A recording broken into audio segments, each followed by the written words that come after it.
Welcome and good evening here live in on the ECU campus for tonight's final District 4A4 game for these teams of the regular season. It is Broken Bow versus Ada, and we're going to have our national anthem from the Ada Marching Band. Be right back.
Edition of our national anthem. You see the flag flying there in the end zone. It is a bit of a windy night. Not as windy as we have had, though. So kind of a gentle, I guess a relatively gentle wind. Again, I would remind you that a week from tomorrow is Veterans Day. So I'd like to thank all our veterans out there, including Evan Smalling, one of our sponsors, of course, is a veteran. And I actually had a great conversation with a gentleman in DeQuinn, Arkansas named Sam Phillips, who is a World War II veteran. Just fascinating stories, fascinating life. And the guy's as sprier than I am, but pretty remarkable to talk to veterans. So just remember that, and, if you make time for them, thank them for our freedom.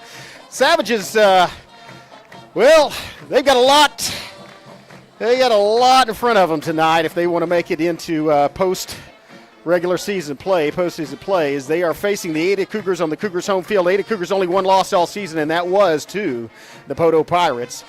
District 4A4, as far as the top two spots, already locked up. Win or lose, the Cougars are going to be the second place team in District 4A4.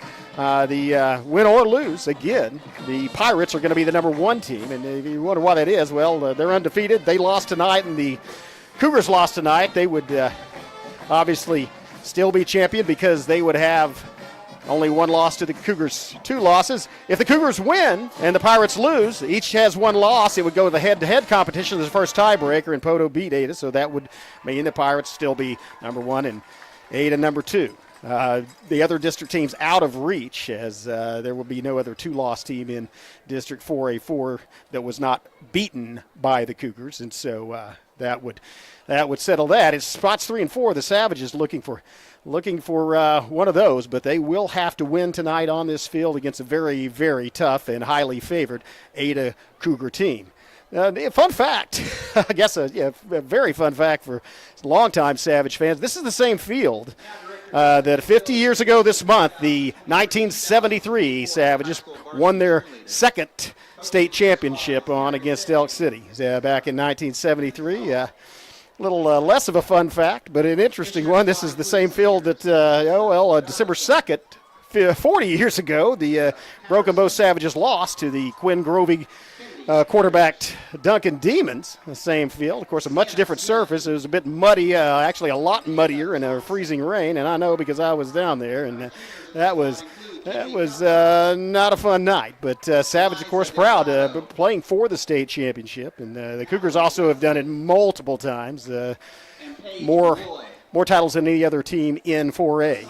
And so, in fact, I think the Cougars maybe have more state championship titles than anyone. Savages, again, a big challenge ahead. It's potentially. I mean, you lose if you're a senior for the Savages. It definitely is going to be your final game. So they're playing for the opportunity to play for at least one more week. And of course, the 9 seniors on that Savage team. We'll try to feature those guys tonight at various times.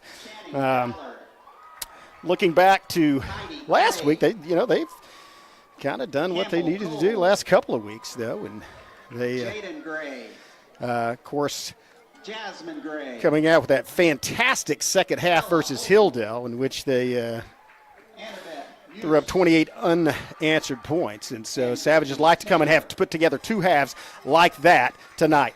We're about still. It is. By the way, it is. See, if you hear the introductions and the recognition, it is senior night here at Ada. It's their final regular season home game, so they're recognizing their seniors. And so we were expecting, and it was scheduled for a 7:30 kickoff. But as things go on homecoming and senior night, it may be a little bit later than that. And so, but not much, maybe a couple of minutes. The clock says 8:26 until kickoff, so we're going to go have a couple of words from our sponsors and be back with our starting lineups in football action. We'll see you right here in about 3 minutes. You're watching Broken Bow Savage Football on the Broken Bow Network. At this time, I'll now direct your attention to midfield once again, where we'd like to... As the seasons change in southeast Oklahoma and temperatures begin to drop, the demand for propane rises. McCurtain County Propane is on a mission to keep you and your family warm while helping you save money. Get on our schedule now and have one of our professional drivers fill your tank before seasonal demand drives prices higher. Give McCurtain County Propane a call today to get set up, knowing you can't control the weather, but you won't be left out in the cold. At McCurtain County National Bank, we are continually seeking ways to meet the changing needs of our customers.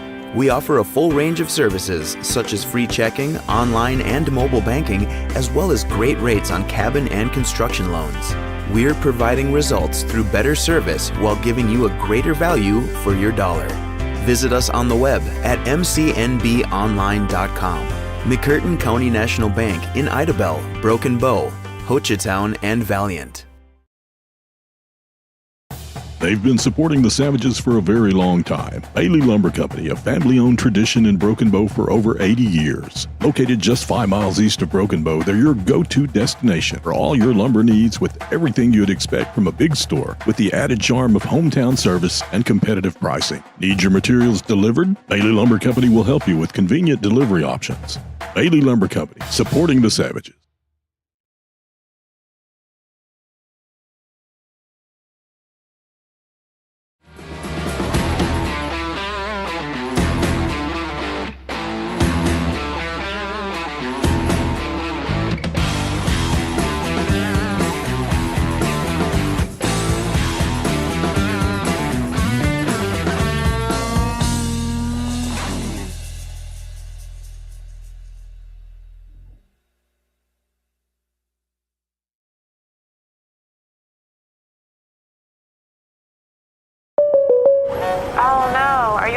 Yeah, got a pretty big fender bender here. Don't worry, State Farm's got you covered. That's great to hear. Robin, what's going on? We're gonna get you a tow truck, Mike. Thank you. Real fender bender going on. Fender bender. Fender bender. Fender bender. Fender bender. Everybody remain calm. No reason to panic. Go with the one that's here to help life go right. Call State Farm agent Evan Smalling at 580-584-7277. Yeah, and welcome back. Again, big thanks to those sponsors for allowing you to view these games and events from the comfort of your home or the convenience of your phone. We appreciate all of them. Bailey's Lumber Company, Broken Tiki, Evan Smalling, mentioned a veteran, Evan Smalling, State Farm Insurance, McCurtain County National Bank, and McCurtain County Propane. It is a long way up here to Ada, Oklahoma, and so and we are playing on the ECU campus, College Stadium, and so stand pretty well attended by the Savages. Actually, it looks like it actually, when you look across, it will look like a small crowd because this is about 3 times as big or as Memorial Stadium as far as the Memorial Stadium home stands, or 4 or 5 times, and about 10 times as large as most of the visitor stands that you have looked at. But Savages have always attended football games and other athletic events well on the road. See the Savage Band, the Savage Pride Marching Band, and the Savage Dance and Cheer teams across here. They will not perform at halftime as they are having Ada's having multiple performances by their groups because of senior night, but that's just as well for the cheerleaders as they are heading to game day competition tomorrow, heading up to They're actually not even going back to Broken Bow. They're leaving here, headed to Tulsa to stay overnight, and then headed up to Jay, Oklahoma, where they will compete in the regional game day competition and try to qualify for state. And hopefully we'll have Marissa Walls, the cheer sponsor, will be up here to discuss that at halftime. That's the plan anyway. Note about Jay, Oklahoma, Savage's longtime Savage fans may recognize the superintendent of schools there is Leanne Barnwell. He used to teach at Broken Bow, and then Eddie Barnwell is the head football coach. Of course, Eddie, one of the coaches on that 1989 Savage State Championship team, and sure do like those people. And maybe probably some people from Broken Bow that remember them that they know may see them tomorrow. We got a lot of football to play tonight, and Savages, as I mentioned, are going to have their hands full. This Ada Cougar team, and again, their only loss coming to Poto last week, and so Savage is going to have to play well, but they have shown that they can put together a great half of football and a great game of football. And if they play like they did against Hilldale in that second half, come out and put everything together, they can actually get a victory. I said they were a heavy underdog, but that's why they play the games. So Savages, again, though, looking at multiple weapons for the Ada Cougars, and that Ada Cougar defense has really shut people down this year. So, again, Savages also with a couple of people out for injuries, but they've always managed to find replacements in there. A little bit beat up, but, again, and one of the things you want to look for tonight is senior leadership, as seniors, again, playing for just an opportunity to keep playing football. As if you lose, it is your last game, and so kind of expect to see some of the Savage seniors stand up and give it that, maybe give a little extra effort, 110% as they used to say tonight. Captains walking on the field for Ada. Expect to see the Savage captains as well coming out. They, again, there will not be, at least won't be a fans spirit line, as the rules here at this stadium require you allow only the student participants onto the field, so you maybe see the Savage cheer team lining up there, but we'll not see fans lining up. And the same thing with Ada. They just have their cheer and dance team out as they're going to run on the field. Still, a Savage football team still hasn't appeared out of the locker room, as maybe getting some obviously getting some last-minute instructions from head coach Rod Davis and the rest of the staff. Well, I take that back. It looks like it is students. There is some student group, though, from Ada that is lining up to forming their spirit line. At this time, the captains for Ada and Broken Bow. But again, that is interesting, as I still don't see the football team other than the Savage captains who are walking out, and it is an all-senior contingent. Right there in the middle is Aiden Coley. Number 33, of course, missed a couple of games earlier in the season with injury, but has really made an impact coming back in, especially at linebacker and running back both. Standing beside him, Kyron Whitfield, the most dynamic player and biggest playmaker for this Savage team all season, also fighting through injuries, but had a couple of fantastic runs last week, including probably which we still need to confirm that, but I think the longest non-scoring run from Simage in Savage football history of 85 yards.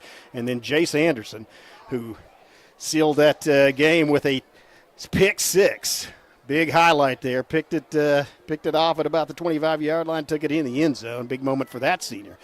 And so three gentlemen expect to make an impact in any game that they are in, and certainly want to make one tonight. Coin toss looks like they're talking to the Broken Bow captains as they flip the coin. Captain, let's see if they're asked Broken Bow. Broken Bow did win the toss and look like they will likely defer until the second half, so you can expect the Ada Cougars to receive the football. And so waiting for the official indication is Broken Bow does defer to the second half, and so looks like the Cougars will receive, and Savage is going to kick with a little bit of a wind. It's not as the wind is blowing about 20 miles an hour, but it's more of a crosswind than a direct wind, as it's blowing a little in the direction of the end zone, so maybe a little bit depending on how you're kicking it. Of course, a right-footed kicker is kind of kicking into the wind, so expect it to angle this way. And there's the Savage spirit line. And still waiting for the rest of the team. As you see, the captains, actually Whitfield disappearing into the tunnel, and the captains heading back toward the locker room. So the clock again says 12, so it's pregame time has expired as far as the clock, and it is 7:30. Expected time for kickoff, but once again, because of these, as well as the Ada Cougars are apparently in their tunnel but have not come out yet, and so again we are a little bit delayed because it is senior night here. Expect that. This is an artificial surface field, and Savages have a lot of experience playing on an artificial surface this year at visiting teams, but it does prevent a bit of a challenge as they don't have one to practice on. It does affect your footing a little bit in the way you can cut. Also, on those, an artificial surface does not need to be as sloped as much as a natural turf surface, as it doesn't have to really, you don't have to worry as much about drainage. It doesn't get mud puddles on it, so at least you hope it doesn't. It's basically a synthetic surface with a thin layer, a layer of varying thickness of padding over concrete normally. So here come the Cougars to the standing cheering of their crowd. It will be interesting to see how the Broken Bow defense fares against this explosive offense, as there comes the Savages out of the locker room.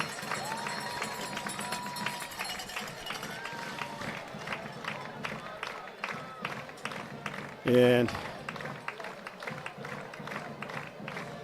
you got to wonder what their instructions were. But as they get ready to come on to this field,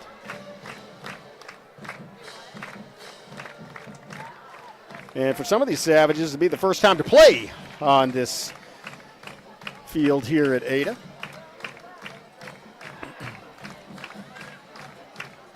As, of course, the Savages played last year. Played the Cougars on a Saturday. It was the week of that devastating tornado that hit in McCurtain County, so they delayed the game and had it on a Saturday afternoon. Cougars came away with a win there.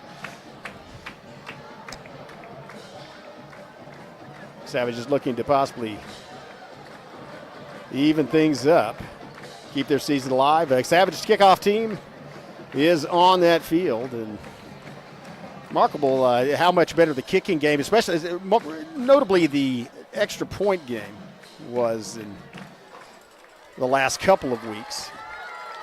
As Silva seems to be getting the ball, a lot of arch on the ball, kick it high into the skylights. Kickoffs always were kind of like that, but again, probably expect to see more of that tonight, as usually the ball is angled over to this near side and aimed somewhere between the 20 and 30-yard line, usually around the 25. Try to hang it up into the lights, let your coverage get down there under it, and not allow for much of a return, if one at all. I don't know if you heard. The PA announcer just said the kickoff would be performed by Victoria Salva. So that's Victor Silva. Anyway, we're seconds away from starting this game. The wind has picked up a little bit and is blowing more in a Savage direction. So here we go. Here's the kick. Kicks to the far side, actually. Looks like it's going to land right about the 14. And they have a wall set up. Watch out. Makes a great tackle by Champaign in the open field, but not before the Cougars get it all the way to the 40-yard line. And they did manage to get the wall. The ball was kicked deep that time instead of that high kick that comes to the near side. But the Cougars managed to get the wall set up and got a couple of blocks before Champaign brought down the return man, and they'll set up 1st and 10 at the 40-yard line.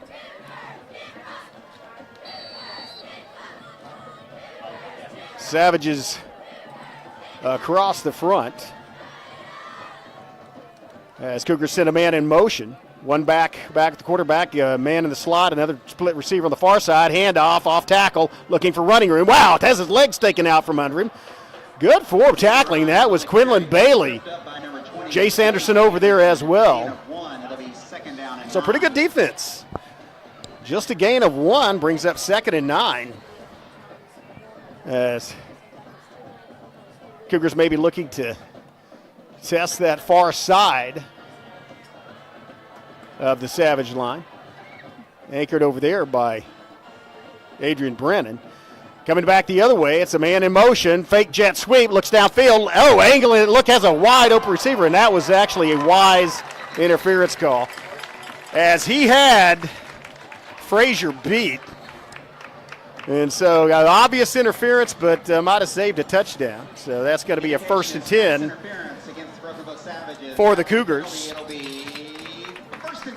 And I did not, again, I didn't see the man that came in motion, I think, was the intended receiver, and it was just kind of a wheel route. He just kind of went around, followed his motion into a circle, got past the Savage secondary, and so on the interference play, the Cougars get into Savage territory, 1st and 10 at the Broken Bow 44. And they shift 2, and they have power, they have numbers over to the far side, and they're going to run behind them. It's going to be a student body left, breaks 1 tackle across the line to gain. That's going to be a ball's down, though. And I think actually it was caused by the ground, so it's not a fumble. And it is. And that's actually a good call. The ball did squirt loose, but I think it was caused when the arm of the ball carrier hit the ground. But they just had 4 extra blockers as they had a slot back, a tight end, and 2 receivers over to that far side, and just threw the toss sweep to it, bringing back motion this way. Now they have the same numbers on this side, and they follow that blocking in on a power offensive play. Short gain, Bailey on the tackle along with a couple of other Savages.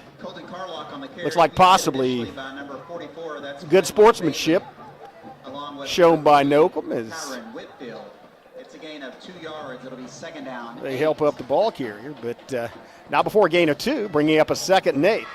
Good reaction by the secondary as it was Whitfield and Nocum in there, making tackles just off the line of scrimmage on that power. Now it's going to be a sweep to the far side, has some blocking, bounces outside, up the sideline, watch out, and he may go into the end zone.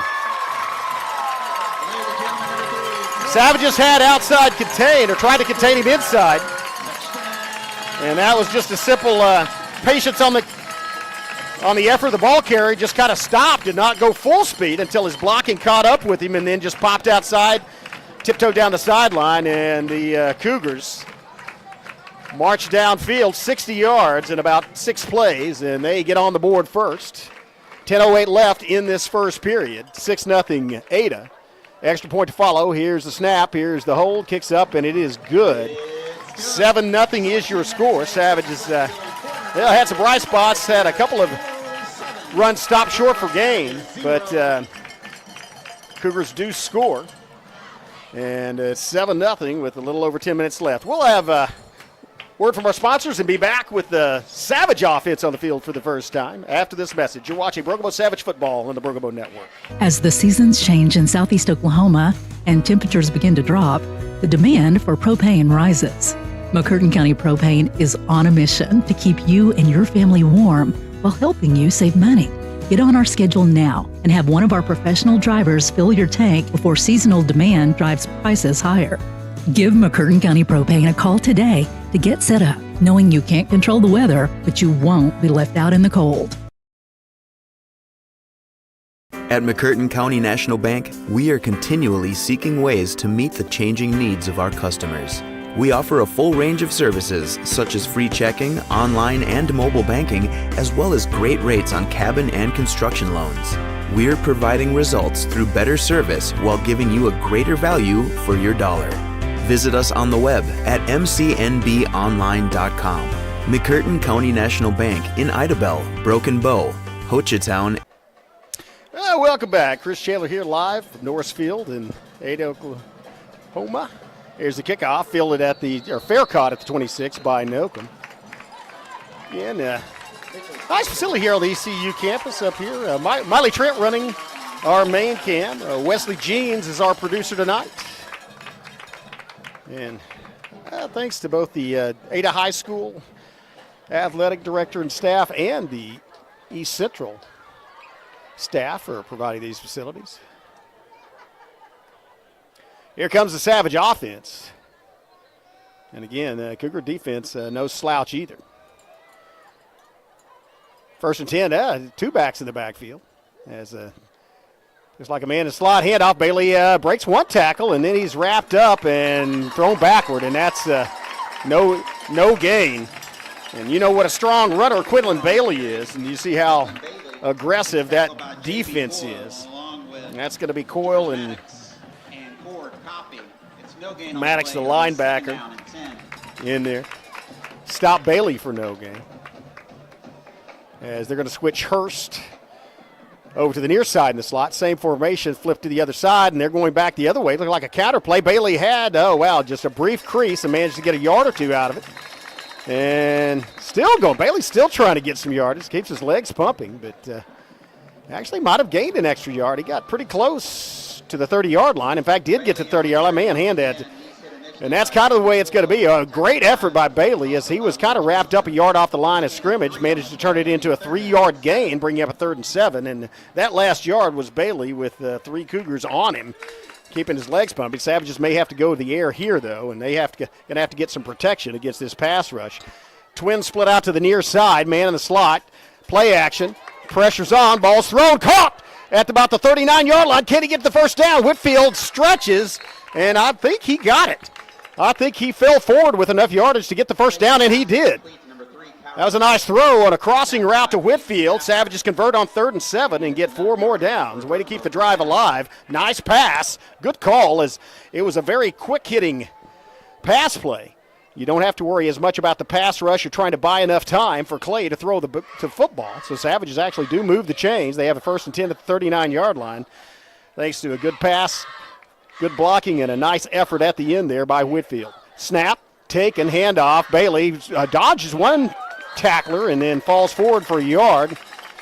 Tackle once again. Bailey on the carry once again. He's brought down by number 87, Cord Coffee. Coffee, man, that is a big kid, number 87, and a good football player. And I think he's already has about 6 tackles, and about 4 of them around assisted. He and Bailey, and again, on about 7 offensive plays. I guess that was just the 5th offensive play for scrimmage. Handoff, Bailey running ahead, has some running room and falls across the 45, close to the first down, about 2 yards short. Savage is going to have a manageable 3rd and 2. Nice blocking by the Savage offensive line as they open a gap between the tackle and guard. And Bailey ran right through it, north-south running for Bailey. 7:24 left in this first quarter. Savages trail 7-0, but have moved the chains. Now looking for a second first down as they are very near midfield. The line of gain is their own 49, and they have the ball at their own 47. Getting the signals from the sideline. And just need 2 yards. Let's see if they can get it. Cougars kind of crowding the line there. Man the slot, toss sweep. Whitfield has enough for the first down and more as he's just at midfield. And got just enough, gain of 2. Let's move the chains and call it 1st and 10 for the Savages at the 50-yard line. Savages get to midfield on the toss sweep on the far side to Whitfield. As Whitfield, it was good defensive job by Ada, preventing him from getting to the boundary, but Whitfield wisely cut it up. God did what he could to get the first down and move the chains again. Savages have the ball at midfield, 1st and 10. Clay in the backfield, Whitfield back there with him. They've got Bailey split out in the slot. Receivers flanked out to both sides, fake handoff, looking, and that's going to be Clay running the ball. Clay's to midfield, to the 45. Clay looking up and gets almost to the first down marker once again, all the way down to the 42 into Ada Cougar territory. Nice scramble by Clay. I don't think that was a design quarterback draw. I think that was Clay reading the coverage and seeing some open green. Savages walking back, though. Is there a flag on the field? There is a flag on the field, and unfortunately that's often holding in these situations. Let's see what the call here is. It's going to be a face mask against the Cougars, and that's going to tack on personal foul, live ball foul. That's going to put them even deeper in. That will move the chains and put the Savages down inside the 30. That was a great run by Clay as the young sophomore quarterback knew where he needed to get to, trying to angle it to the sideline and use the field he had.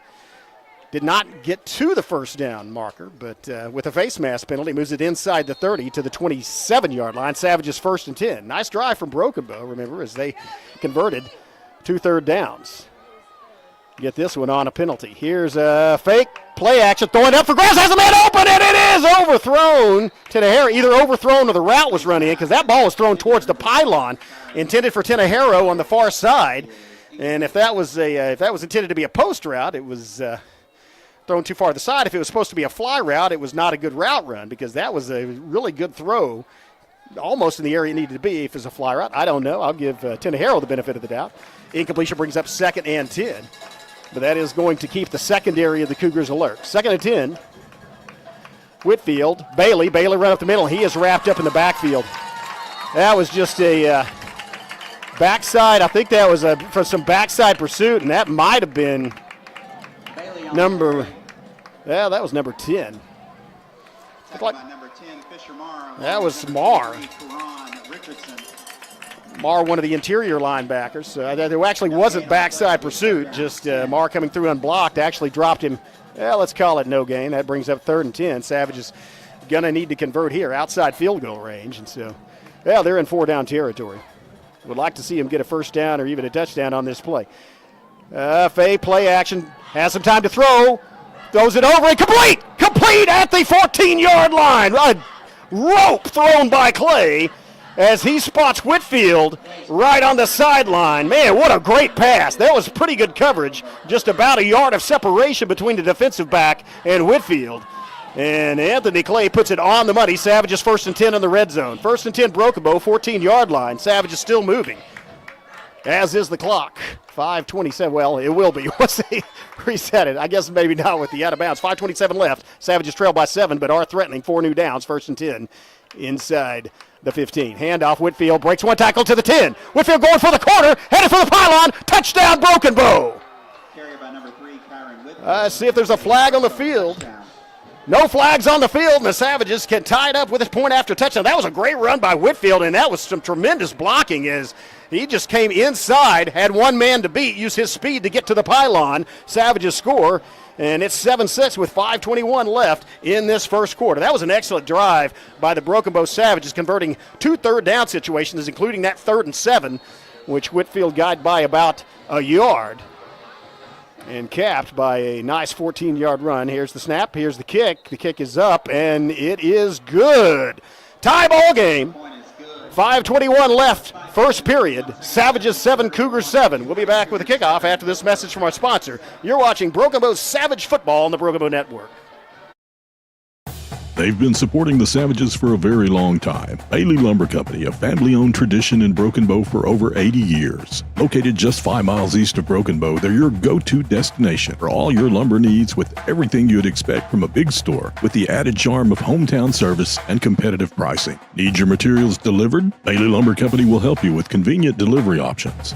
Bailey Lumber Company, supporting the Savages.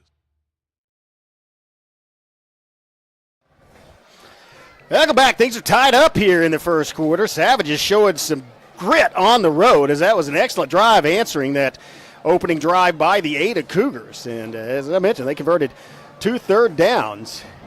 And a great combination of a lot of the Savages ran well, multiple carriers, including Clay, Whitfield, and Bailey carrying the football. A couple of key passes by Clay to Whitfield, one to get a first, actually both to get first downs and move the chains, and then that last run by Whitfield, that was excellent blocking all over. So hand it to the Savages. They have answered. Things are tied up here with 5:21 left. Yeah, last time, remember last time they kicked off, instead of the usual kick that's angled up high and lands over here near the on the outside near the numbers, it went kind of the middle of the field, and the Cougars were able to set up and return it to the 40-yard line. Let's see if they have more of a angled kick to the side here. Here's Silva kicking away. No, kicks away. Fielded at the 10-yard line, or the 11. And there's a good block, and there's a great open field tackle. And the ball came loose. Savages indicating they have it. Let's see what the officials say. The ball did definitely come loose. There's a penalty. There's a flag down. So there's a lot of stuff. I think that flag's going to be an illegal block in the back against Ada,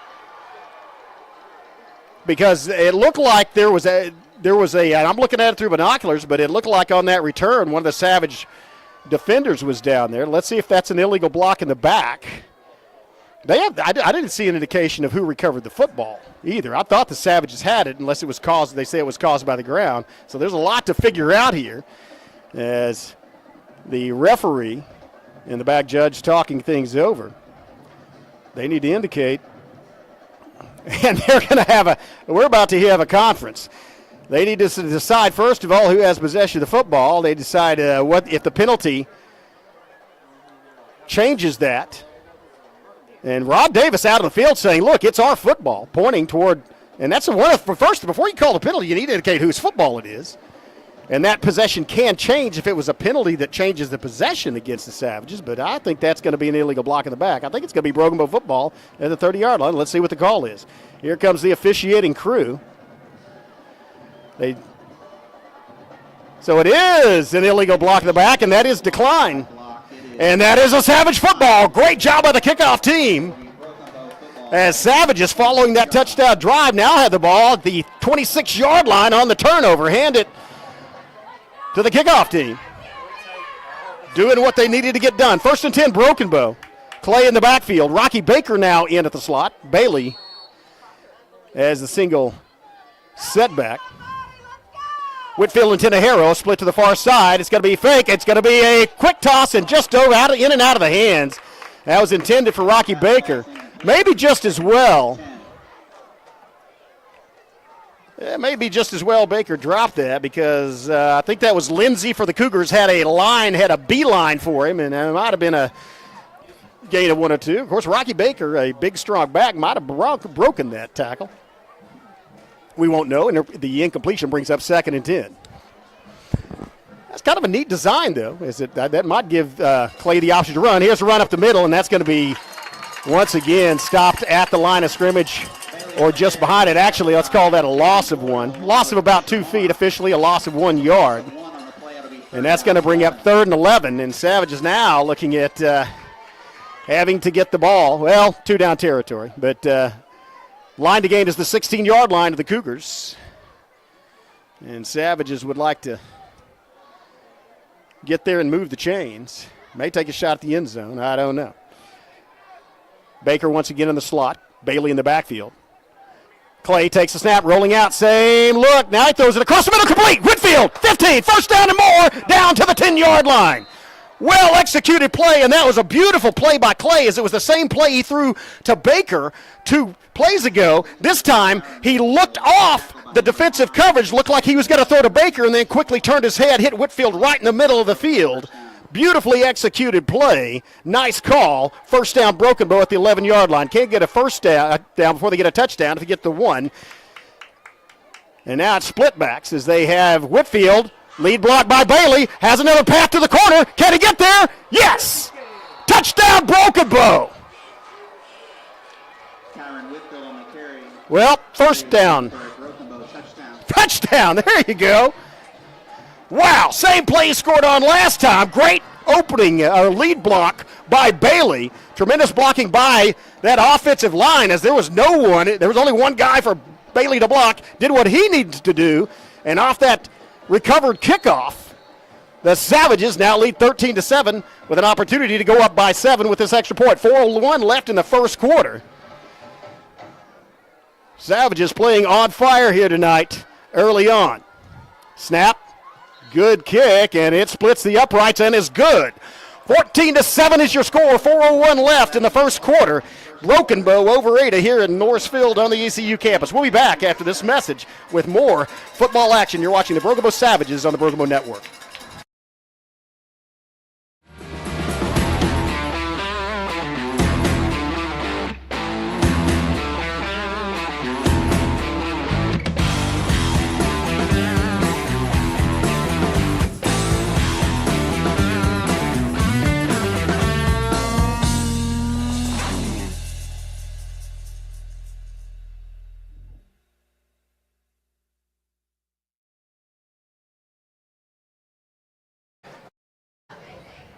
Welcome back. I don't know what extra words Rod Davis and the coaching staff, or possibly the senior leadership of this team. It might have been the seniors talk. I don't know what conspired in that locker room before they came out. They were late coming out, but they need to do whatever that was every time. Savages have come out on fire after making a couple of good defensive stops, but giving up a touchdown the opening drive of the Cougars. It's been all Broken Bow.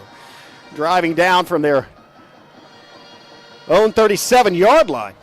Capped off by a 14-yard run by Whitfield, and then off of the recovery on a fumbled kickoff return.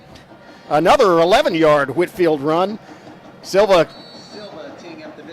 good on both extra points, and it's 14-7 Broken Bow. A lot of football left to play, 4:01 left in this first quarter. This is going to be fielded at the 17-yard line, looking for Wall, coming across. He's slowed down. A couple of Savages miss him. Oh, that's great team effort, as there are 6 Broken Bow players there to make the tackle in the middle of the field. Man, that is great pursuit by that kickoff team. And it looked like Maddock, Williams, and about 3 or 4 other guys. I think Nokum in there as well. Also Isaiah Fields. That's just great coverage as they converged right at the right spot. And ball was fielded at about the 11, only returned 10 yards, and the Cougars have it 1st and 10 at their own 21-yard line. Savages lead by 7 as they switch receivers to the far side.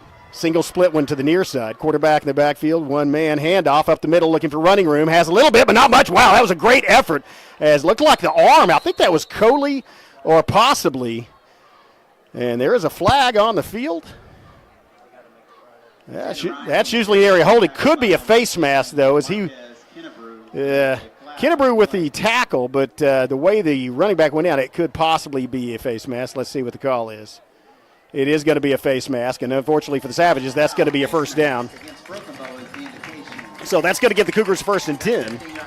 But thanks to the good coverage on that kickoff return, still just at their own 35, 36-yard line. There, make it 37.5. Make it the 38. So it's supposed to be from the spot of the foul. 1st and 10 for the Cougars. Let's go at their own 38-yard line.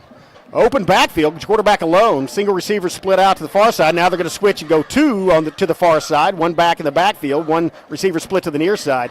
And this is going to be a long pass looking for an open receiver thrown out, and it is a well-thrown ball caught at the 48-yard line of the Savages.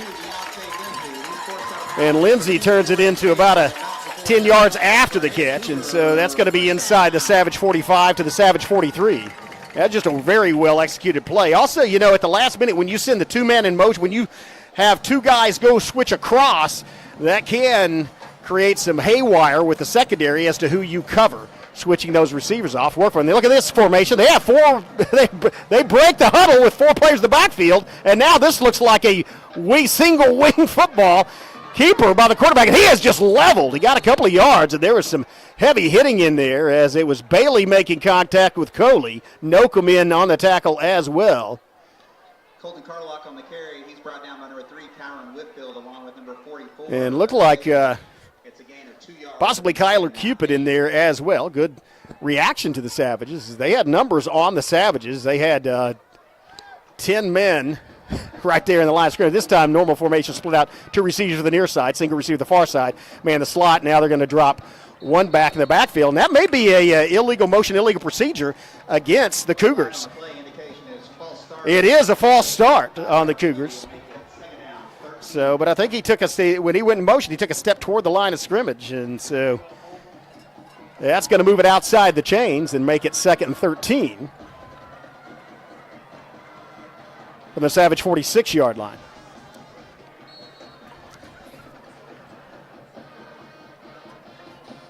Tell you, they got ahead of the recruit. I mean, their offense, good in their blocking schemes, good in their passing, and so hard to defend against. Savages not letting up, though, and trying to get some pressure on the quarterback. Has a lot of time to throw down the middle, intended and caught. Oh, that was a great catch. Well-thrown ball. Nokum just a step behind the receiver, but perfectly thrown ball. And that's going to wind up 1st and 10 in the red zone. I think that was Richardson on the catch. LaKeven Richardson, just a sophomore, but shows why he has made it into the starting lineup of the Cougars with a catch like that. And again, a well-thrown ball and a lot of time for the quarterback to step back and throw. Now it's power formation. Double power backs. It's going to just fall to mid. Oh, great hit by Coley. Can't hold on to him. Gets back, though. Good hustle. Does not let him in the end zone. Aiden Coley came flying from, I guess, the backside. Made contact with the ball carrier, but couldn't hold on. It stopped any motion, though. And got to hit it the hustle for Coley because Coley was in on the tackle after missing his grip. Hustled back and got a hold of him before he got into the end zone. Same play, and once again there's a Savage coming through, and this time it looks like Whitfield. That might have been a well-timed stunt by Whitfield, but that's dropping the quarterback for a loss. Savages look like they are 2 plays into a goal line stand here. Carlock dropped in his backfield. Officially a loss of 2. That makes it third and goal from the 5. The power formation to the near side. Handoff looking for blocking. Has some up the middle. Can he get there? Barely. Savages had 3 bodies on him but couldn't stop the fall forward, and so that's going to be, or did they? No, it's stopped short. Wow, what a great stop and effort by Broken Bow. 4th and goal. From less than a yard, the length of the football outside the goal. This is going to be like a power play, probably a keeper to the far side, right behind that blocking, and he gets in the end zone easily. Really hard to block that. Well, head to the Savages. They had 3/4 of a goal line stand, but not enough to keep the Cougars out. Now the Cougars, I expect them on their home field as a heavy favorite may go ahead and kick the extra point. Don't expect them to go for 2 at this juncture. They have an opportunity to tie things up. Again, Savages fighting for their life here as they want to play another week and not giving up. And there's an illegal procedure call, I think, against Ada. It's going to move it back a bit. Flag on the play. Indication is offsides. Oh. Well, never mind. The indication's offsides against Brogan. And that may figure into the decision by the Cougars. They may actually go for 2. No, now they still have the holder out there and the kicker, so they're going to just snap it again. Yeah, Savages playing lights out, trying to get across. The reason offsides, trying to get across to get a block on this kick. It's up and it is good. Splits the uprights. It's all tied up once again. With 46 seconds left of the first period, 14-14, Savages and Cougars tied. Savages will receive the football when we come back from the break. You're watching Broken Bow Savage Football on the Broken Bow Network. Oh, no. Are you okay, Mike? Yeah, had a pretty big fender bender here. Don't worry. State Farm's got you covered. That's great to hear. Robin, what's going on? We're going to get you a tow truck, Mike. Thank you. Real fender bender going on. Fender bender. Fender bender. Fender bender. Fender bender. Everybody remain calm. No reason to panic. Go with the one that's here to help life go right. Call State Farm agent Evan Smalling at 580-584-7277.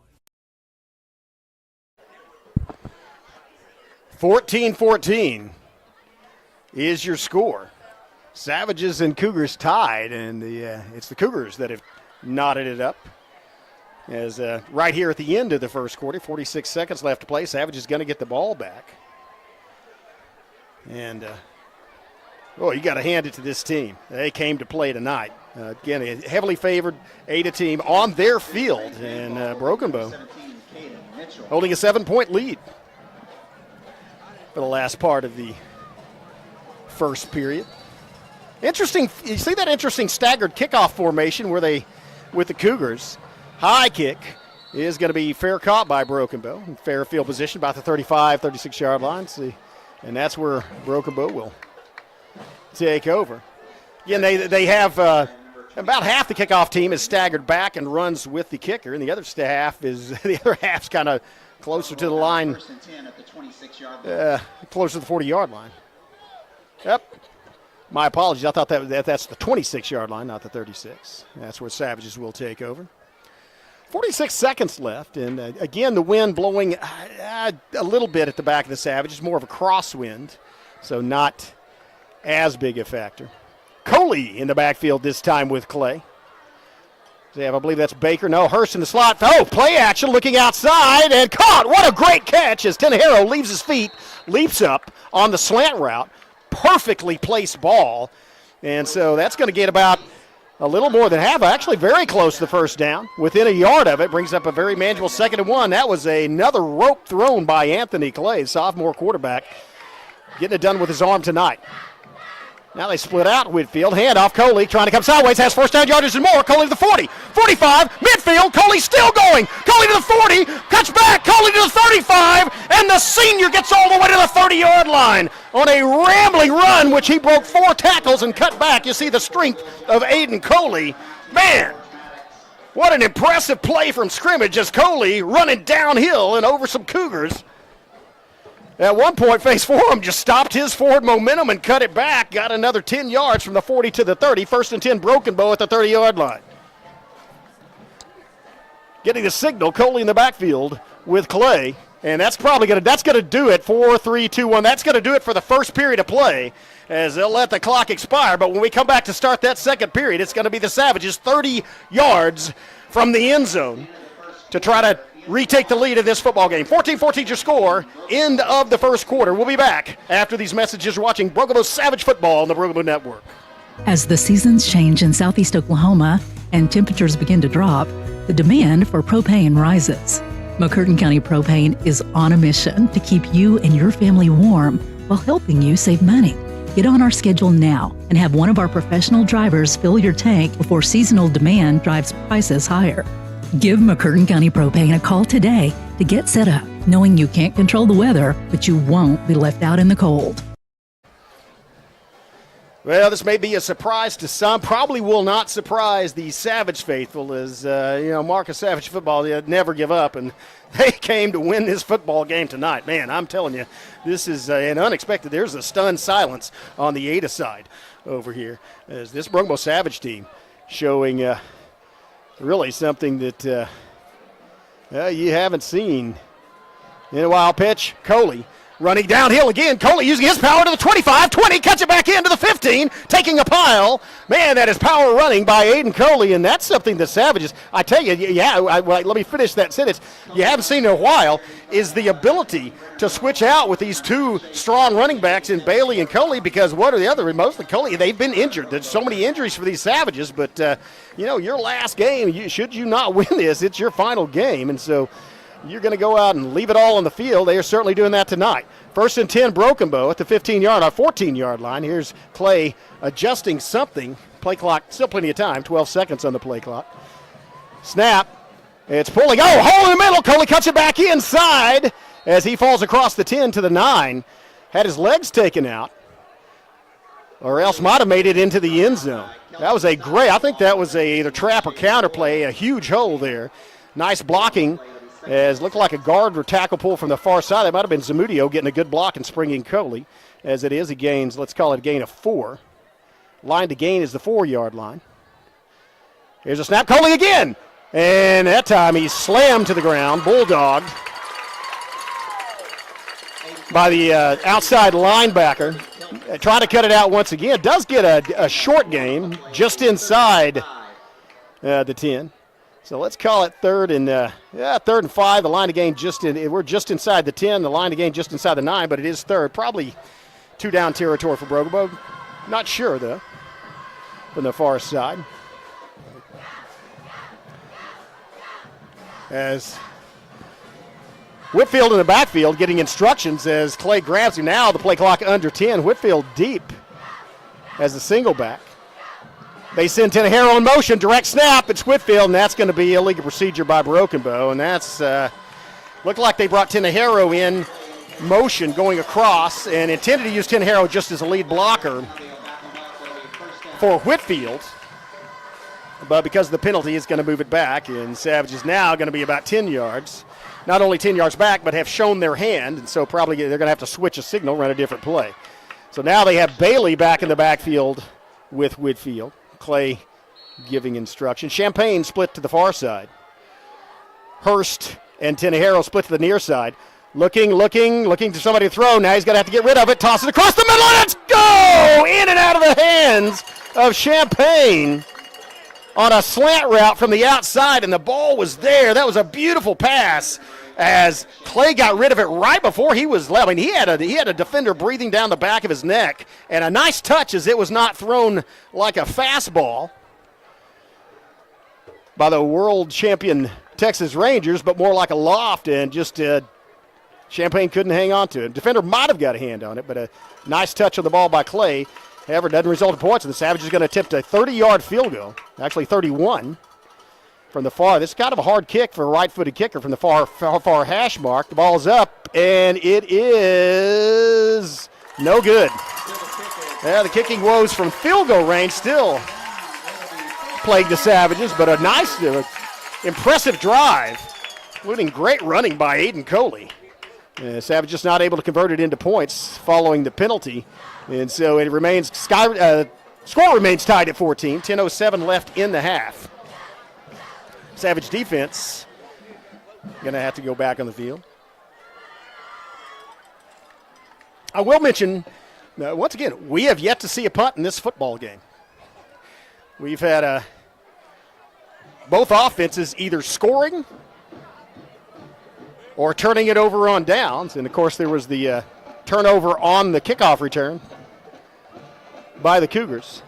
Single back in the backfield. Savages throws out complete to the side, and he's wrapped up and dropped down by Rupp. Little help from Whitfield. Pass is complete, but just for 2 yards. That's going to bring up let's call it 3 yards. Bring up 2nd and 7. Goes down in bounds. Clock continues to run. 9:48 and ticking. 14-14 is your score.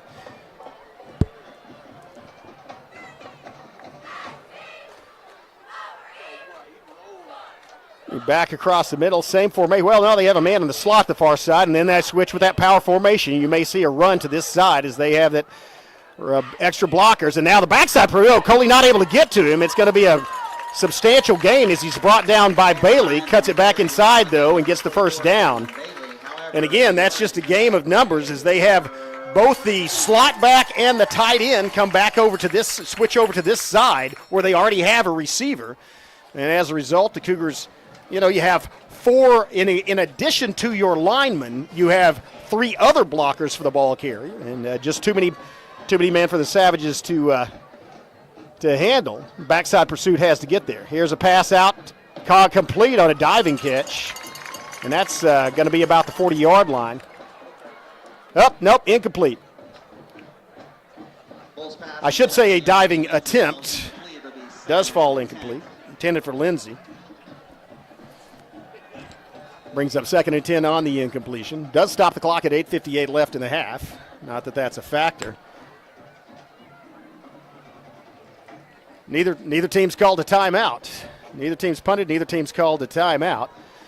Cougars have twins split to the near side. Single man in the backfield with the quarterback. Single receiver split the far side. Double fake. Looking for somebody going down. Now he scrambles. Chased out of the pocket. There's going to be a holding penalty. And so this is coming back. Maybe a crowd looking for a late hit, but they actually made contact before he went out. So, and I think that's going to go back that's going to be a holding penalty. And so I think this run's going to go back, and they will repeat 2nd down. Let's see what the call is on the field. They're talking things over. Normally that's either a block in the back or holding. It is holding, and so that will, instead of first down for the Cougars, instead of close to a first down for the Cougars, it's going to be 2nd and 15. Or sorry, 2nd and 20. Because your announcer can't add. Math, folks. All right. Move back inside their 25 to their 23-yard line. Line to gain is the 43, and this, again, it is just 2nd down. Might expect to maybe put the Cougars in a passing situation, but that's not necessarily good news for the Savages, as Carlock has shown some great passing skills early here in this game. Carlock throws it out on the slant. It's intercepted by Rupp! Rupp dropped back into coverage, sprung on the ball, and it is an interception. He gets the pick deep inside the territory, inside the 25. Max Rupp falling backward with the football. Congratulated by his teammates. Wow, that was a perfect play as Rupp broke down in the zone, got low, below the vision of the quarterback, couldn't see him over the line. As soon as the ball was thrown, sprung up and pulled it down. For the 2nd week in a row, there's a flag over there, though. This may come, that flag was thrown late. That may be a celebration penalty against the Savages. Let's see, and Rod Davis talking with the side judge. I think they waved it off, yeah. No penalty, 1st and 10, Broken Bow, 24-yard line. Whitfield in the backfield. Toss, Whitfield looking to sweep. Gets there through a hole. Whitfield still going inside the 20 to about the 17-yard line. Whitfield on the carry. He's brought down by number 10, Marr. It's a gain of 5. It'll be second down and 5. So I tell you, I like this offense, the way the Savages are hitting with Coley, with Bailey, with Whitfield, and then Clay with a good run of his own. Multiple weapons. Can't just key on one man. Baker in the slot. Whitfield is so back in the backfield with Clay. Handoff. Whitfield has blocking. Cuts it back inside. Breaks one tackle. Not able to get much more than that, though, as he's stood up by the second level of the Cougars. And that's going to be a gain of 1. He's brought down by number 20, Brendan Riddle, along with number 30, Kelton Stipe. Short gain will make it. And so third again. Savages once again in 4-down territory. From the 23-yard line. Line to gain is the 14. Or sorry, not the 23, the 18-yard line. Line to gain is the 14. So need to get just across the 15. Third down. Essentially probably have 2 plays to make it. Like to see them make it on this play or get in the end zone. Switch Baker to the far side in the slot. Low snap. Picked up. Whitfield looking outside. Breho reverses it. Now it's going to be Clay trying to throw a block. Whitfield gets the first down inside the 10. First, and there's a, is that a flag? Oh, I'm sorry. Man, I keep looking at Reese Hoover's shoes. They are yellow, and I keep thinking there's yellow on the field. It's just his shoes. That was a great cutback as that corner, that boundary was completely closed off. Whitfield recognized that cutback inside and handed it to Anthony Clay, the quarterback, as he became the lead blocker for his running back and sprung him for that extra couple of yards. First and goal, Broken Bow. Here's the snap, handoff. Whitfield looking, nice stutter step, gets inside, well, not inside the 5, maybe to the 5. Man, that was a horrible collision. As Whitfield's been the, more of an open field runner, listed as wide receiver, but using him more and more as the season progresses as a running back. He's the guy you want to get the, ball in his hands. And Harrell split out to the near side. It's going to be a keeper. Clay looking for a running room, falls across the 5 to the 4. So, well, they marked him down at the 5. So that's going to be third and goal from the 5. And Clay had just a little, he had some running room, but just had his legs taken out from under him. Or actually had somebody knock his legs together, fell forward. And a couple of big plays for the Savages coming up. Got it back to the center of the field. Now they have 2 backs. Bailey back there with Whitfield. Clay in the middle. Snap, Clay, low snap again. Whitfield, handoff. Whitfield near the goal line. Did he get it? Close. Maybe at the 1-foot line.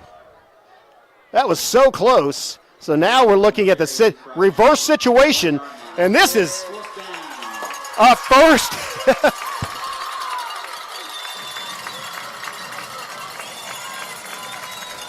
He did.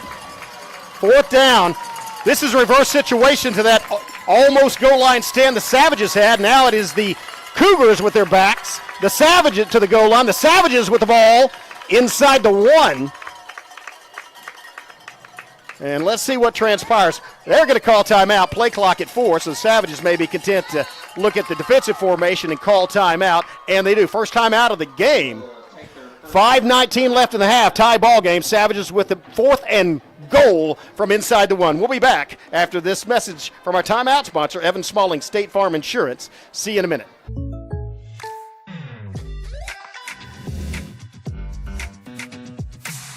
If you want the real deal, call State Farm agent Evan Smalling in Broken Bow today.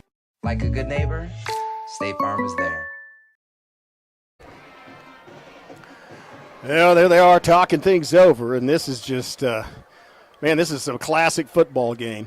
This is kind of football, call it old school. And I know there's some complex offenses running here. There's complex blocking schemes, but when it comes down to you have the ball inside the 1-yard line, and your guys have to keep their guys out of that end zone. That's as basic as it gets. Cougars managed to convert on their 4th down earlier in this half. Savages looking to do the same from essentially the same spot. Not sure what they have called up, but and again, a lot of this comes down to the offensive line and the defensive line. Power football. Savages lining up a power formation.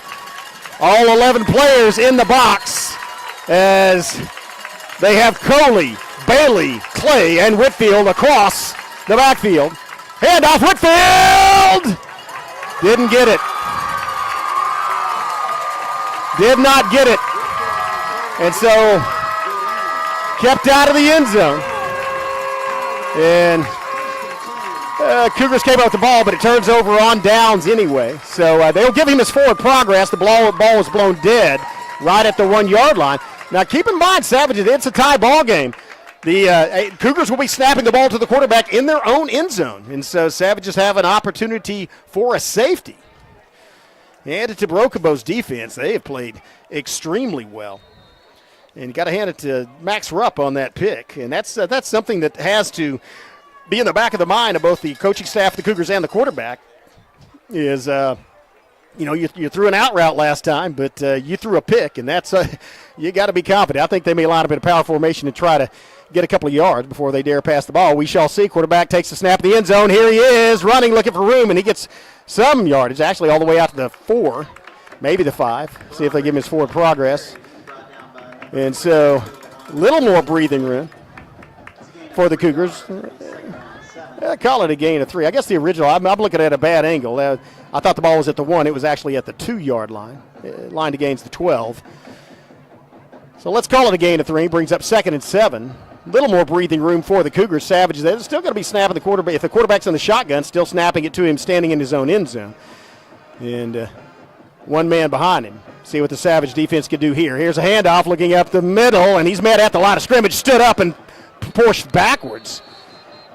Nice play by the interior of that Savage line. Nocum and Bailey getting up off the bottom of the pile, but looked like Kyler Cupid in there as well.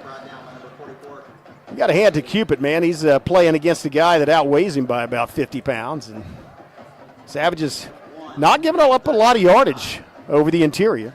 Let's call that a gain of 1. That brings the 3rd and 5. And a big decision time for the Cougars. They don't make this. They may be looking at the prospect of punting from their own end zone. Maybe another power formation may run it to the near side, just a sweep. And that is going to be it. Well, they've got enough for the first down and more as he's brought down outside the 10. So Carlock followed that big line and backs blocking just toward the near side. It's just student body left. And it's simple play, but very hard to defend against because, again, you've got those guys who know where they're going. They have a head start, and they are running downhill. 1st and 10 for the Cougars, still inside their 20-yard line at their 15, but a little more breathing room. Still a tie ball game. Back and throws it downfield. Has a man open. Oh, mistimed on the jump. Tenejero.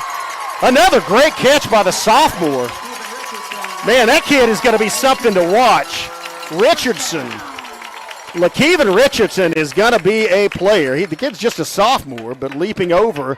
Actually not leaping over Tenejero. Tenejero just mistimed his jump as he was not really step for step. Had a yard, gave up a yard to the receiver, but was in the position to deflect or intercept it. Just did not time it, and what a throw by Ada as they are now in Savage territory. Here's a sweep. Cut back in. Oh, a fantastic defensive job by Max Rupp as he forced the play. He came across the line of scrimmage, forced the play back inside, and actually made contact with the ankles of the ball carrier. So give Rupp an assist. I think it was Whitfield finishing it off. The forward momentum does carry him for 3 yards. So brings up a 2nd and 7. A nice play by the outside linebacker for the Savages. 2nd and 7. Slot. Oh, that was the illegal motion. Looked like the back moved, and they're going for it all, and it's going to have to turn at Frazier. Frazier, it was out of bounds. Well, no, it wasn't.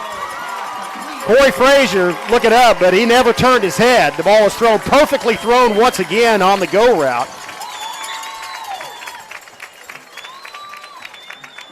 As Carlock makes another connect, and so Carlock, they're now at the 10-yard line. Carlock has thrown 2 passes for 75 yards in the last 2 plays. Savage is going to have to defend it here. Back to the goal line, running, trying to bounce outside. Has a angle to corner. Can he get there? Dive, and I don't think he got in. I think he was out at the 1 yard line. Nope, touchdown. Well, good pursuit. But so the Cougars, following a goal line stand, march 98 yards in 5 plays, and now they have the lead, 20-14. 2:02 still left in this half. Savages still have 2 timeouts. Oh, there's a flag on the field. That may be excessive celebration. Not sure. Let's see what happens, what the call is. Oh, no, it is going to take the points off the board. It is against Ada. Illegal push in the back. And so that's going to move the ball back outside the 20, I believe. Nope. Just inside the 20 to the 18.5 yard line. So they will replay first down, but from 10 yards back. Keep in mind, the Cougars can't get a first down between the 1 and the goal line, so basically the half-yard line, before they scored a touchdown. Savage would like to prevent either from happening. Still tie ball game, 2:02. Still 4 plays left for the Cougars, but from 10 yards back. And they do mark it at the 20. Okay. So ball marked back at the 20-yard line. And that's where the Cougars will start this 4-play series. 1 man in the slot, twins to split. Now they switch over, power formation, as they have a tight end in the slot back to the far side, and they go right behind him, looking for running room, cuts it back inside, still moving inside the 15 to about the 13 before he's brought down by the 3rd level of the Savages. Well, I'd say 3rd level, actually 2nd level. Quinlan Bailey in there on the tackle. So a gain of, let's call it 7 on first down, bringing up a 2nd and essentially 13 from the 13. 2nd and 12.5. And Savage is still looking for an answer to that power formation. I expect the Cougars to go with it once again. They have it to this side, to the near side this time. Single receiver. Split out. No, they're going to send a man in the backfield. And it's a handoff. They do follow it off tackle this way, and that's going to be running room into the end zone. And that was just well blocked, a clear path, and only one Savage there to meet him, and that was just power football.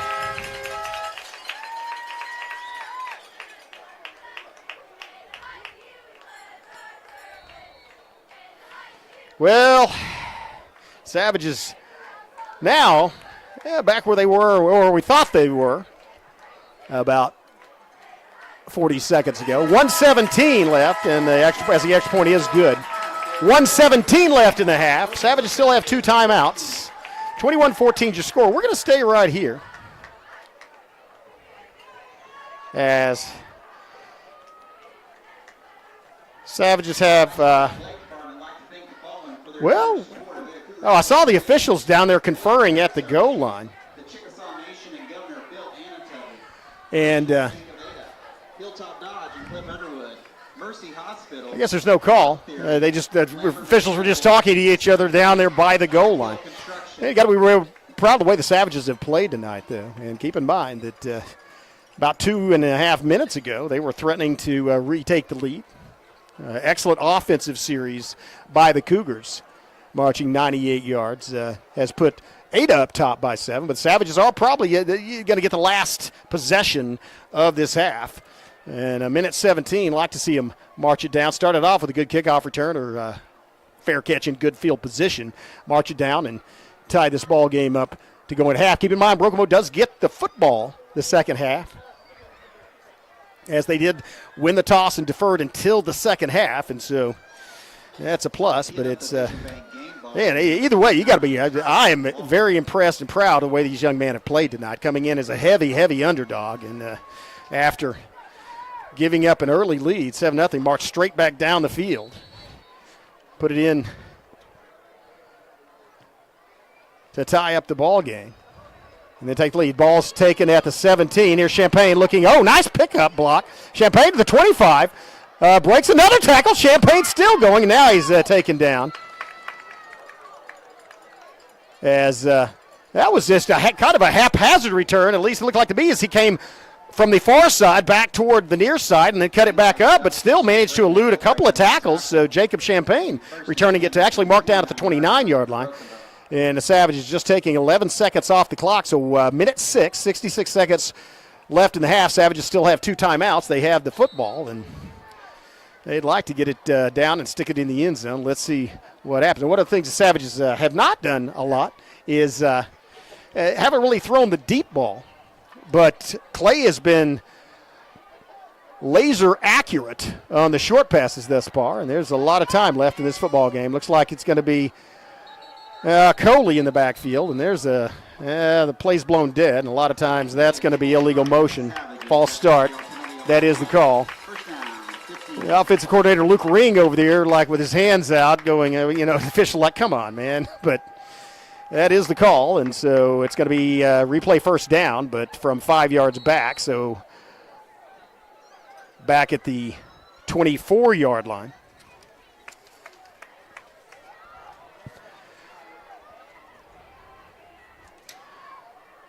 Coley in the backfield.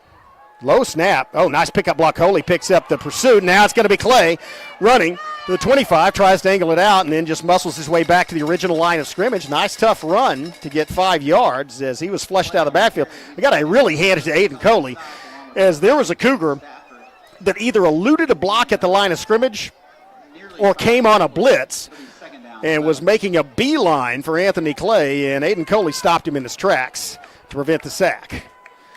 It is back to the original line of scrimmage, bringing up 2nd and 10. Coley once again in the backfield. It's Hurst in the slot, and it's Coley up the middle, has some running room to the 20, or to the 30, almost to the 35. And so gets a very manageable, or gets 5 yards, makes it a manageable 3rd and 5.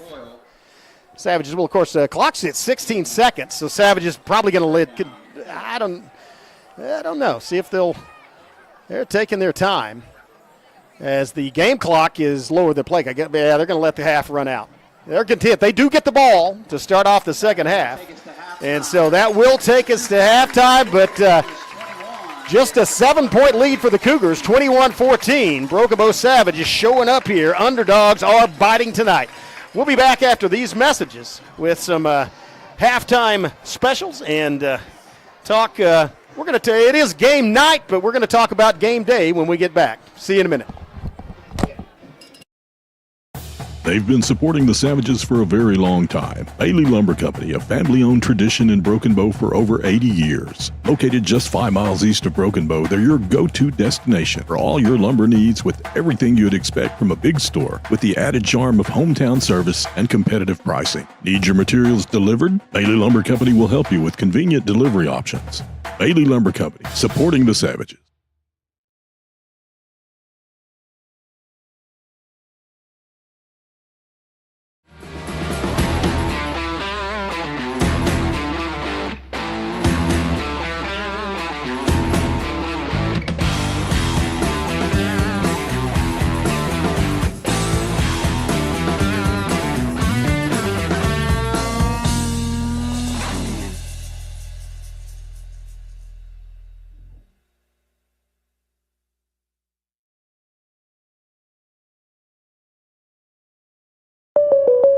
Oh no, are you okay, Mike? Yeah, got a pretty big fender bender here. Don't worry, State Farm's got you covered. That's great to hear. Robin, what's going on? We're gonna get you a tow truck, Mike. Thank you.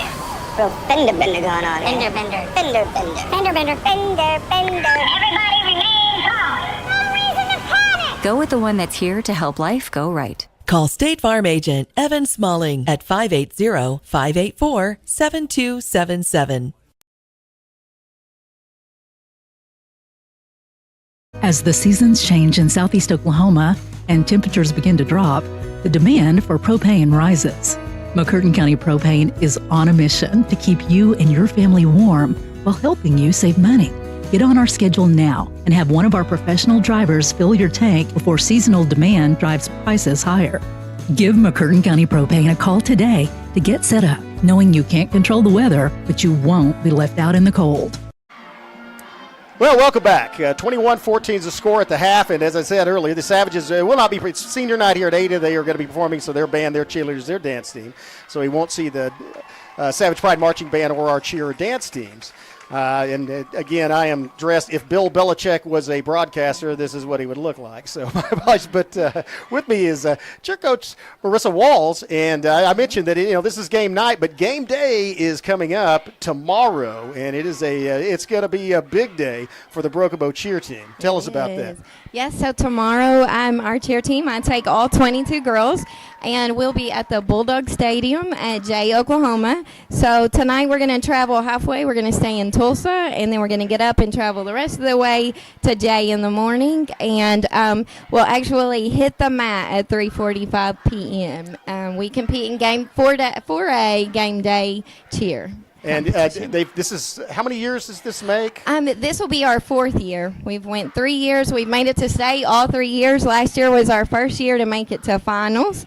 So we're excited. Hopefully we can go back again. We have 41 teams, and there's 41 teams in 4A this year. So, we have to be in the top 15 schools to be able to advance to finals. That's another one of the great athletic and extracurricular activity teams at Broken Bow. Just, this little town, the small, in a corner of the state that people have never really heard of, but, they have now. So again, we're very proud of that. And also the cheer team, I understand, is once again an academic award winner. We are. So we have a cumulative GPA, an unweighted GPA of a 3.7.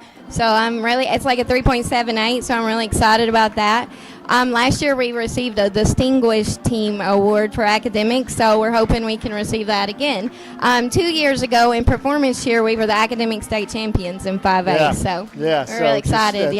Continues. I'm so proud of these young women, and doing this all basically with no sleep. Did you ever calculate how many miles that you have driven over a weekend with this cheer team? Yeah, our parents are in the same boat as I. So we usually practice from 8 to 10 p.m. because we try to practice. We have a lot of other athletics going on, a lot of other athletes on our team, and different events going on. So we usually practice from 8 to 10 p.m. and then we're back again at 6 a.m. the next morning. So very little sleep during competition time. Yeah, and of course, Jay, Oklahoma, that's Leanne Barnwell is the superintendent. I don't know if you know this. No, I did not know Leanne that. Barnwell's Awesome. the superintendent there. The head football coach is Eddie Barnwell. Okay. And he's the name that a lot of Savage fans will recognize. A good friend of ours, part of the Savage Nation. He was one of the assistant coaches on the 1989 state champion Broken Bow Savage football team, and just a great guy. It's one of the funniest people you'll meet. And a really good, serious football coach, but also just a joy to be around. So say hello to him if you get a chance. All right, I will. Yeah. It's usually a pretty big event. The house is usually pretty full. So, lots of fans come out. We're lucky because they have to travel so far. We usually still bring quite the crowd. So and at least it's not Woodward, which is not regional Woodward. one. It was a long way. So if we qualify for state, that'll be in Moore, and it'll be next weekend. So around the same time, we'll compete again if we qualify next weekend. So we'd love to have all of our fans come out. Oh, that's fantastic. Yeah. Congratulations to you. Congratulations to your girls, and good luck tomorrow. Thank you so much. Yeah, we're proud of you. Yeah, thanks again to Savage Cheer Team competing once again in game day. And we'll be back with more football after these messages. At McCurtain County National Bank, we are continually seeking ways to meet the changing needs of our customers. We offer a full range of services such as free checking, online and mobile banking, as well as great rates on cabin and construction loans. We're providing results through better service while giving you a greater value for your dollar. Visit us on the web at mcnbonline.com. McCurtain County National Bank in Idabel, Broken Bow, Hochatown, and Valiant. They've been supporting the Savages for a very long time. Bailey Lumber Company, a family-owned tradition in Broken Bow for over 80 years. Located just 5 miles east of Broken Bow, they're your go-to destination for all your lumber needs, with everything you'd expect from a big store, with the added charm of hometown service and competitive pricing. Need your materials delivered? Bailey Lumber Company will help you with convenient delivery options. Bailey Lumber Company, supporting the Savages.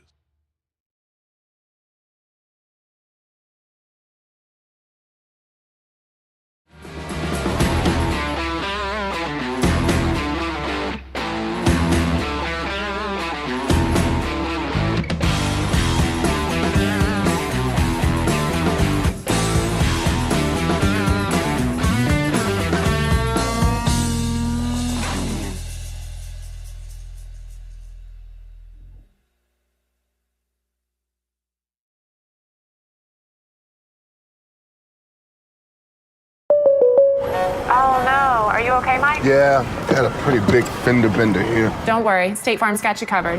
That's great to hear. Robin, what's going on? We're going to get you a tow truck, Mike. Thank you. Real fender bender going on. Fender bender. Fender bender. Fender bender. Fender bender. Everybody remain calm. No reason to panic. Go with the one that's here to help life go right. Call State Farm agent Evan Smalling at 580-584-7277. As the seasons change in southeast Oklahoma and temperatures begin to drop, the demand for propane rises. McCurtain County Propane is on a mission to keep you and your family warm while helping you save money. Get on our schedule now and have one of our professional drivers fill your tank before seasonal demand drives prices higher. Give McCurtain County Propane a call today to get set up, knowing you can't control the weather, but you won't be left out in the cold. At McCurtain County National Bank, we are continually seeking ways to meet the changing needs of our customers. We offer a full range of services such as free checking, online and mobile banking, as well as great rates on cabin and construction loans. We're providing results through better service while giving you a greater value for your dollar. Visit us on the web at mcnbonline.com. McCurtain County National Bank in Idabel, Broken Bow, Hochatown, and Valiant. They've been supporting the Savages for a very long time. Bailey Lumber Company, a family-owned tradition in Broken Bow for over 80 years. Located just 5 miles east of Broken Bow, they're your go-to destination for all your lumber needs with everything you'd expect from a big store, with the added charm of hometown service and competitive pricing. Need your materials delivered? Bailey Lumber Company will help you with convenient delivery options. Bailey Lumber Company, supporting the Savages.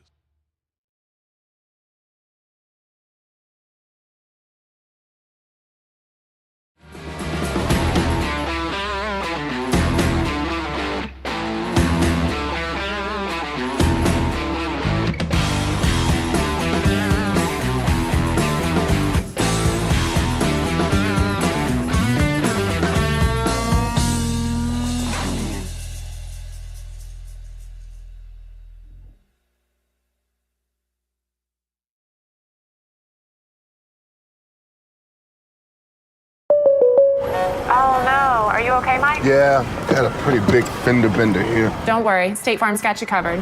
That's great to hear. Robin, what's going on? We're going to get you a tow truck, Mike. Thank you. Real fender bender going on. Fender bender. Fender bender. Fender bender. Fender bender. Everybody remain calm. No reason to panic. Go with the one that's here to help life go right. Call State Farm agent Evan Smalling at 580-584-7277. As the seasons change in southeast Oklahoma and temperatures begin to drop, the demand for propane rises. McCurtain County Propane is on a mission to keep you and your family warm while helping you save money. Get on our schedule now and have one of our professional drivers fill your tank before seasonal demand drives prices higher. Give McCurtain County Propane a call today to get set up, knowing you can't control the weather, but you won't be left out in the cold. At McCurtain County National Bank, we are continually seeking ways to meet the changing needs of our customers. We offer a full range of services such as free checking, online and mobile banking, as well as great rates on cabin and construction loans. We're providing results through better service while giving you a greater value for your dollar. Visit us on the web at mcnbonline.com. McCurtain County National Bank in Idabel, Broken Bow, Hochatown, and Valiant. They've been supporting the Savages for a very long time. Bailey Lumber Company, a family-owned tradition in Broken Bow for over 80 years. Located just 5 miles east of Broken Bow, they're your go-to destination for all your lumber needs with everything you'd expect from a big store, with the added charm of hometown service and competitive pricing. Need your materials delivered? Bailey Lumber Company will help you with convenient delivery options. Bailey Lumber Company, supporting the Savages.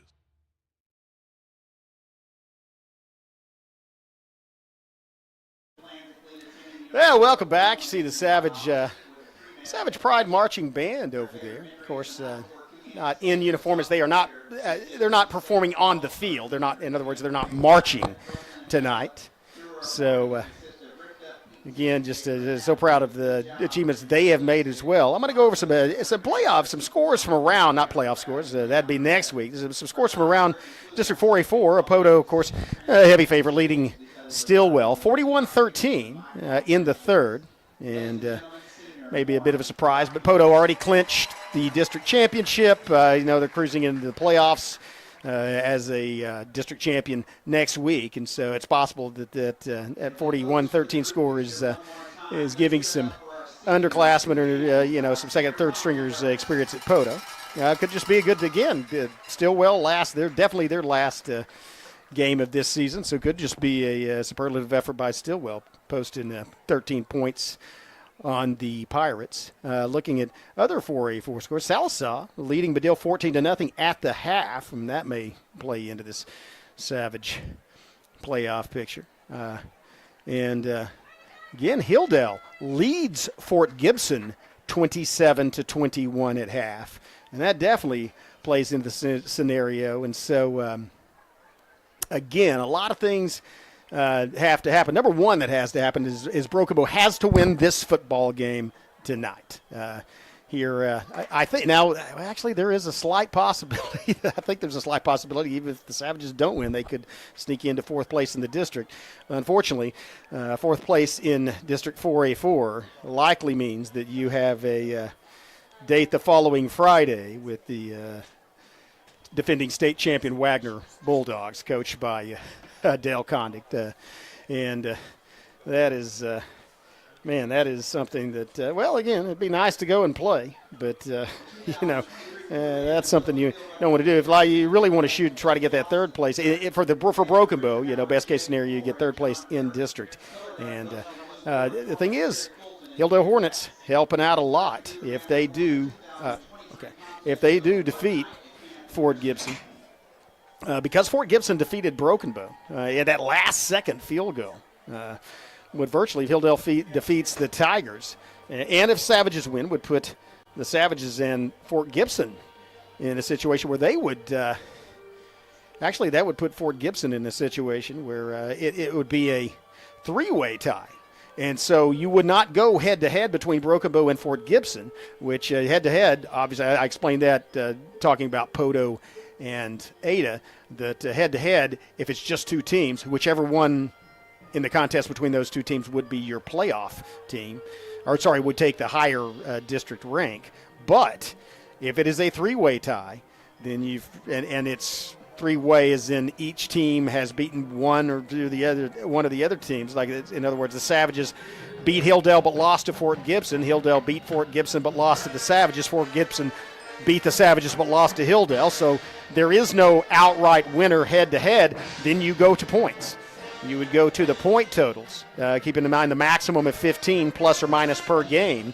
And that's a situation in which the Savages, by virtue of the Fort Gibson, the narrow margin of victory they had over Broken Bow, and the large margin of victory Broken Bow, getting that maximum 15-point difference against Hilldale, would probably come out on top of Fort Gibson in that scenario. So the Hornets, again, third quarter, about a third of the way through it, 8 minutes left in the third quarter, and this is according to Squirtle, but Hilldale 34, Fort Gibson 21. Savage fans, of course, want that to hold. Again, Ada Marching Band performing, and a really good band they have here at Ada as well. And they announced earlier their cheer squad also going to game day, but they compete in 5A in game day competition, being quite a bit of a larger school than Broken Bow. And so I want to talk about a couple other things in the streaming sessions on streaming on the Broken Bow network. Of course, again, if the Savages do manage to come on and win and get a playoff spot, we'll look at probably broadcasting, or probably, I should say, live streaming that game. We'll have to look and see what the restrictions are on that. But regardless, Savages, we will be live streaming the Savage varsity basketball and Lady Savage varsity basketball games, tipping off in December. with the Broken Bow Classic. And so that is on the slate. And we have a slate of 20 basketball games, 20 Broken Bow basketball games that will be here on the Broken Bow Network. Also on the Broken Bow Network, although it does not involve the Savage teams, it is hosted by Broken Bow. We will bring you the entire MC6 tournament featuring other area schools, 5 from McCurtain County, and then 1 from Choctaw County and 2 from Pushmataha County, in the Antlers Bearcats, Lady Bearcats, or Lady Cats, and the Rattan Rams. And so that is on the slate for January. So a big slate of basketball that you can view here on the Broken Bow Network. Also, encourage you, if you haven't already, to go check out the Broken Bow Public Schools social media pages. Broken Bow Public Schools Facebook page with features on students, teachers, educators, and a lot happening at Broken Bow Schools. Again, a big thanks to cheer coach Marissa Walsh for coming and explaining the Savage cheer team headed to game day. Man, I do feel for these young ladies. Is they have to practice, get up, and then drive up here to Ada, and then they're leaving on a bus or a van or whatever form of transportation they have tonight to go to Tulsa, stay overnight, and then drive up to Jay and compete there. And it's just it's a long way to go on the road. Luckily, did not have school today, I understand, so did have a day off. Also, if any of you happen to be watching us, I guess it would almost have to be via a phone off in the quote deer woods. Good luck to you tomorrow. May your muzzleloader fire straight and true. We're going to take a break and have a word from some more words from some of our sponsors, then be back. Still about 6.5 minutes away from the second half kickoff, and Savages do trail by 7, but they will get the ball to start that second half. We'll be back after these messages. See you in about 5 minutes.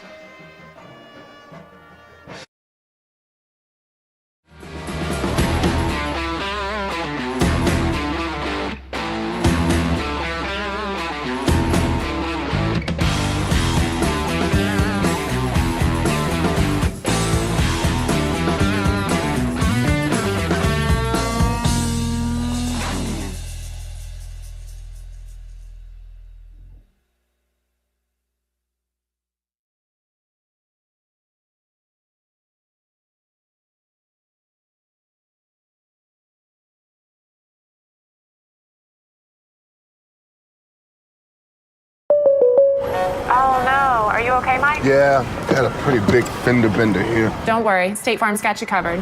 That's great to hear. Robin, what's going on? We're gonna get you a tow truck, Mike. Thank you. Real fender bender going on. Fender bender. Fender bender. Fender bender. Fender bender. Everybody remain calm. No reason to panic. Go with the one that's here to help life go right. Call State Farm agent Evan Smalling at 580-584-7277.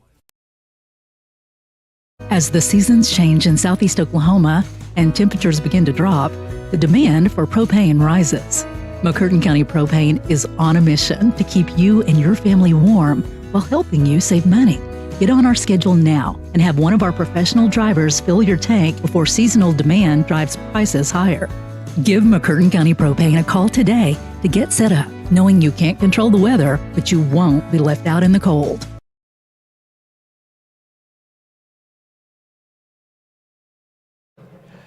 Yeah, welcome back. As you see the Friday night lights here in Ada, Oklahoma, and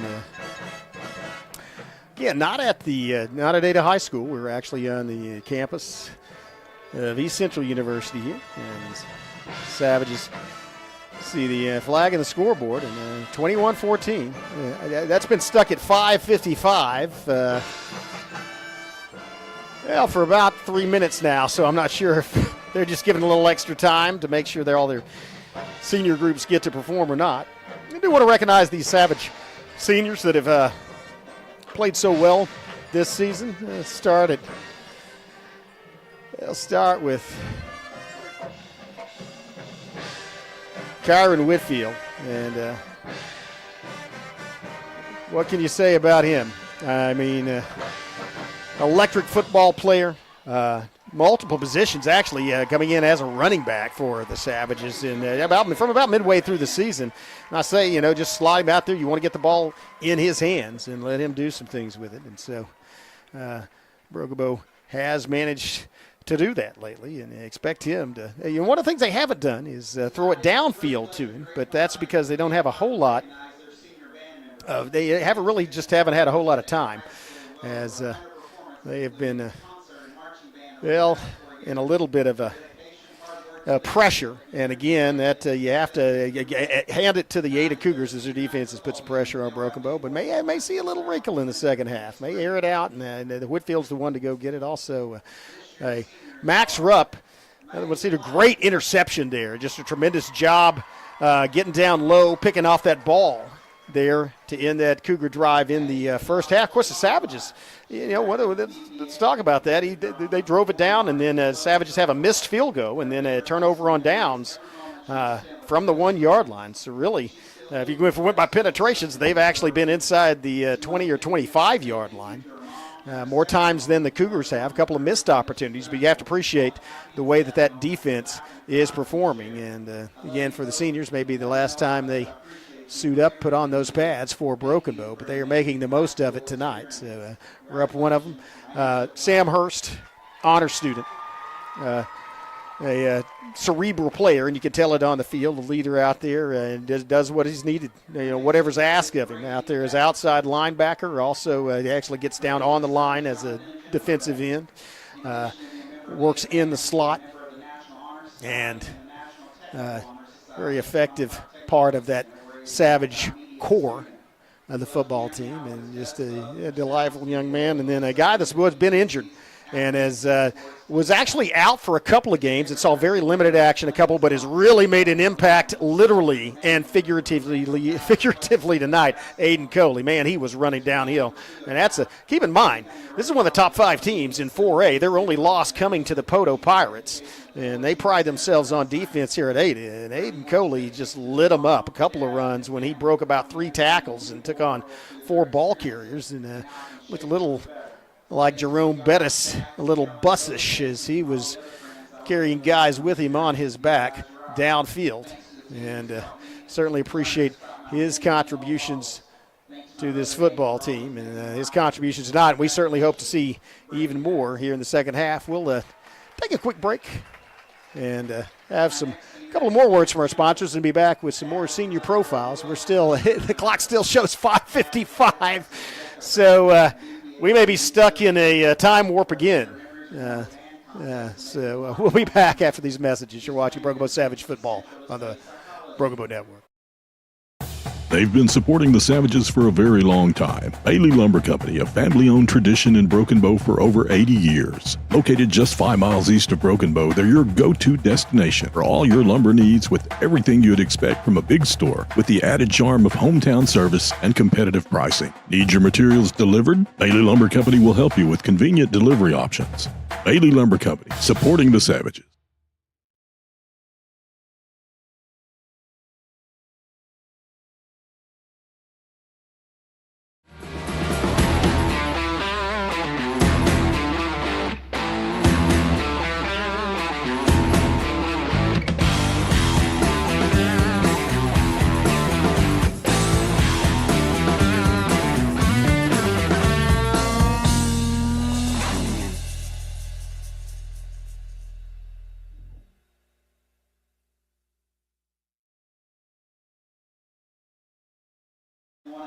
Yeah, again, thanks to those sponsors. Still 5:55 left in this, I would say the longest yard. This would be the longest half.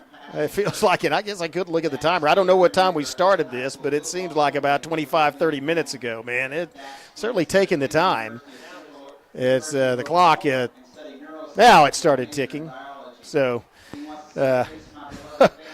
I don't know what. I mean, who knows? It stopped at 5:55. Maybe it'll stop again at 4:54. I'd like to see these Savages get back out, though, and play some football before they cool off.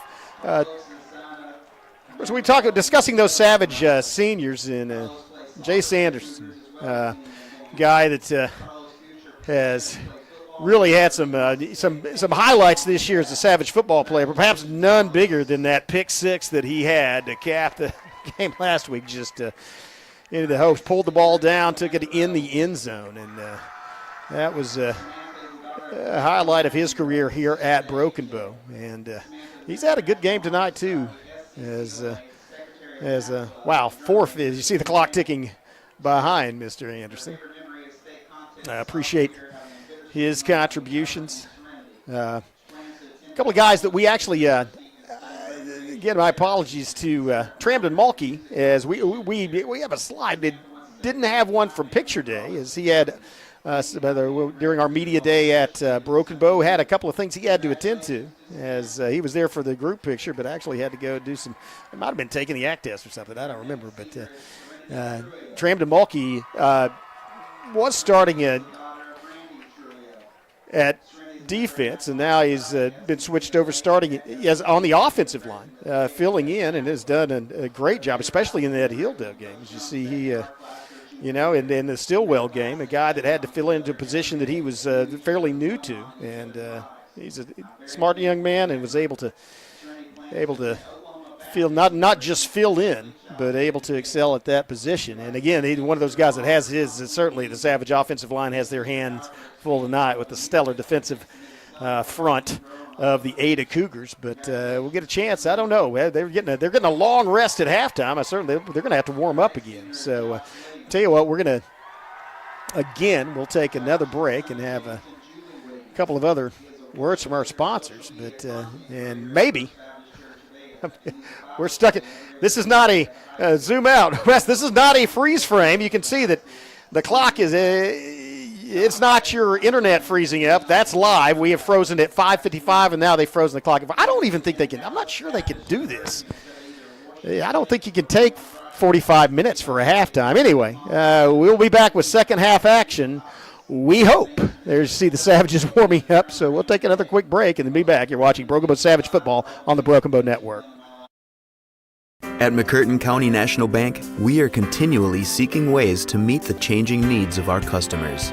We offer a full range of services such as free checking, online and mobile banking, as well as great rates on cabin and construction loans. We're providing results through better service while giving you a greater value for your dollar. Visit us on the web at mcnbonline.com. McCurtain County National Bank in Idabel, Broken Bow, Hochatown, and Valiant.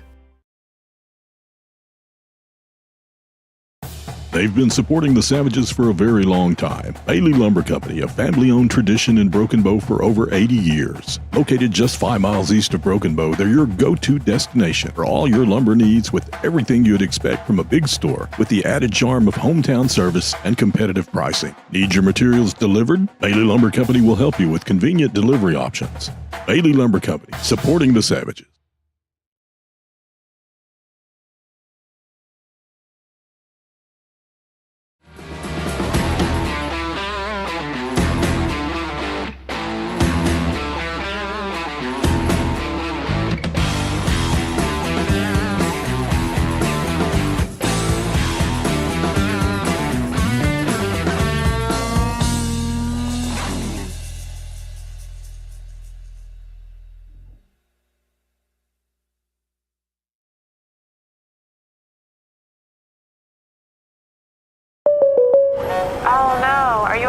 Yeah, got a pretty big fender bender here. Don't worry, State Farm's got you covered. That's great to hear. Robin, what's going on? We're gonna get you a tow truck, Mike. Thank you. Real fender bender going on. Fender bender. Fender bender. Fender bender. Fender bender. Everybody remain calm. No reason to panic. Go with the one that's here to help life go right. Call State Farm agent Evan Smalling at 580-584-7277. As the seasons change in southeast Oklahoma and temperatures begin to drop, the demand for propane rises. McCurtain County Propane is on a mission to keep you and your family warm while helping you save money. Get on our schedule now and have one of our professional drivers fill your tank before seasonal demand drives prices higher. Give McCurtain County Propane a call today to get set up, knowing you can't control the weather, but you won't be left out in the cold. At McCurtain County National Bank, we are continually seeking ways to meet the changing needs of our customers. We offer a full range of services such as free checking, online and mobile banking, as well as great rates on cabin and construction loans. We're providing results through better service while giving you a greater value for your dollar. Visit us on the web at mcnbonline.com. McCurtain County National Bank in Idabel, Broken Bow, Hochatown, and Valiant.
Well, I think we're going to play football now.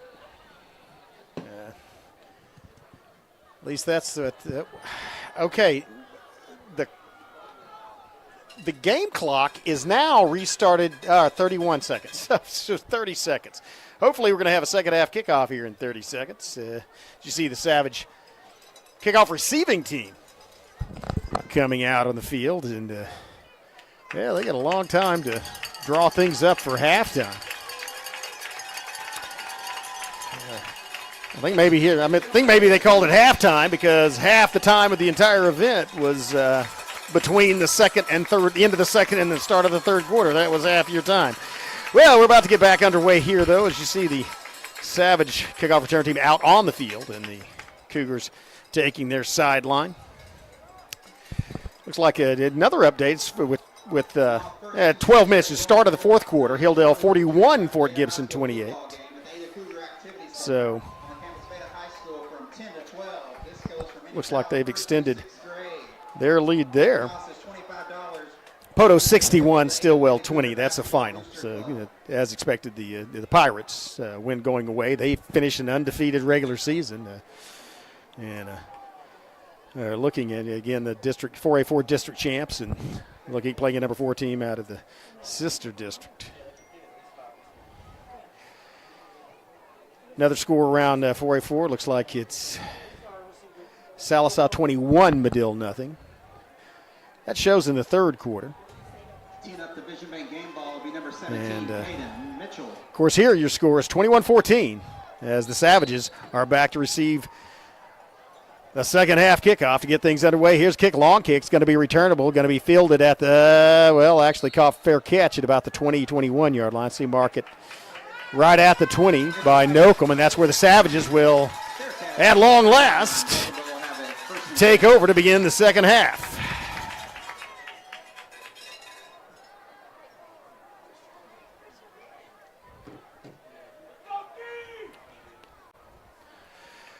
Well, okay. Well, now we're underway. Looks like they're going to go with the dual formation as they have almost a modified veer. It's going to be Clay flanked by Bailey and the handoff to Coley, and he has no running room. In fact, gets back to the original line of scrimmage, and that's about it. And so let's call it no gain. That brings up a 2nd and 10. There's a flag on the field. Oh, no, I'm sorry. I apologize. Once again, that is Reese Hoover's shoes.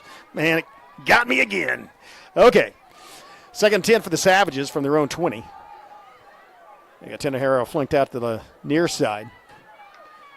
And then a bit of a low snap. Looking downfield, throws it intended for Whitfield, and it's almost picked off. Whitfield did a good job turning into defensive back as he was well covered. Ball was thrown in that general direction, and Carlock went for the Oski, and Whitfield turned in from receiver into defensive back, getting a hand in there and knocking it loose. But as it is, it's incomplete, and that brings up 3rd and 10. Savages need to move the ball here. They do not want to punt from deep in their own territory.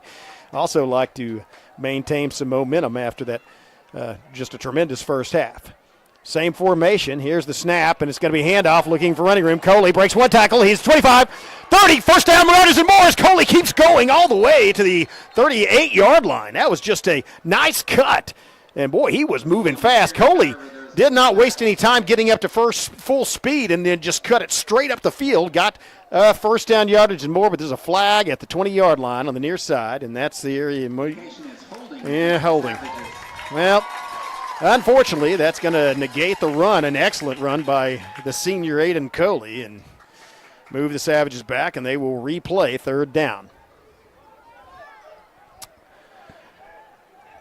So they're going to replay it from the 10-yard line, and this is a dangerous situation. Broken Bow in looks like what is essentially a passing situation, but they've had excellent success throwing short passes, but really just trying to buy some time for Clay to get back in the pocket and throw long passes. He's had pressure, and looks like they're bringing pressure. Outside linebackers both rushing, going to have to pick up some blocks. He throws it up, and he has a receiver, and it's out of bounds.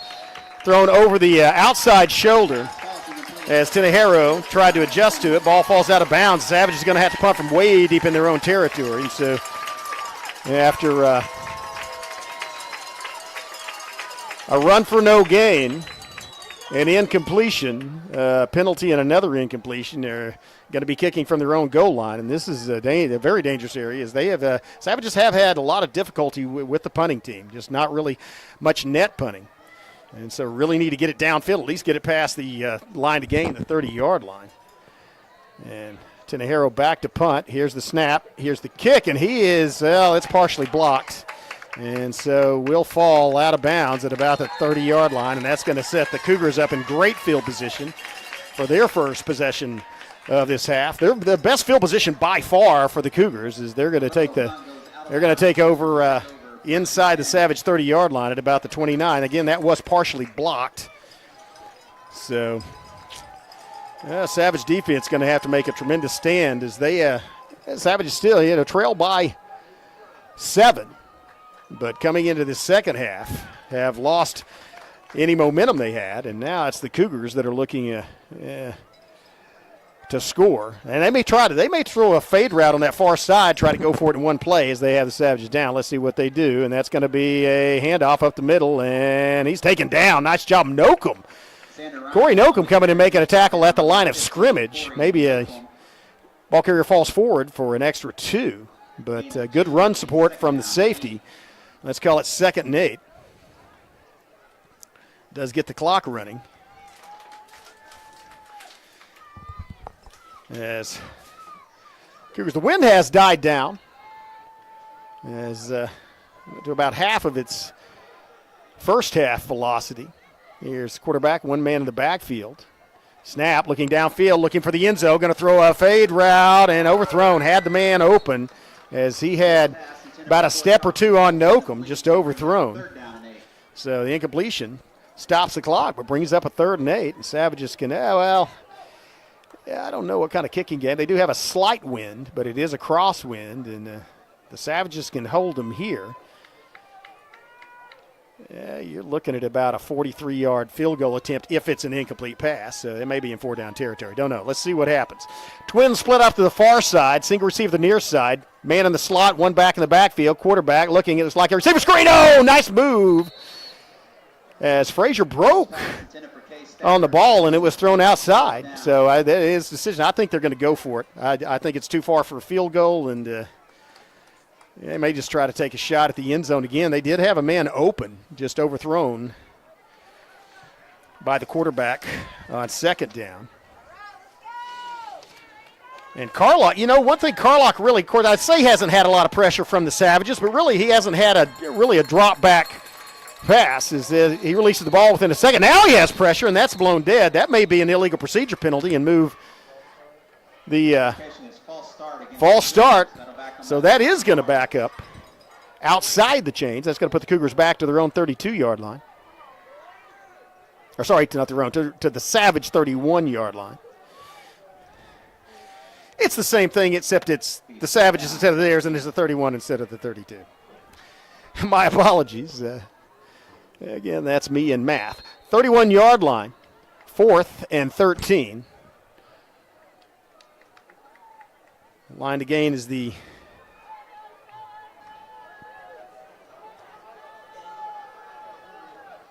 16. Well, that doesn't make any sense. Okay, actually it was 4th and 13. Back to pass, looking, he's under pressure, moves one tackler, and now it's got a hand on him, leads the ball up, and that's just a trip by the receiver, fell down. That was some great pressure put on by Rupp. Who else was in there? I think that was, I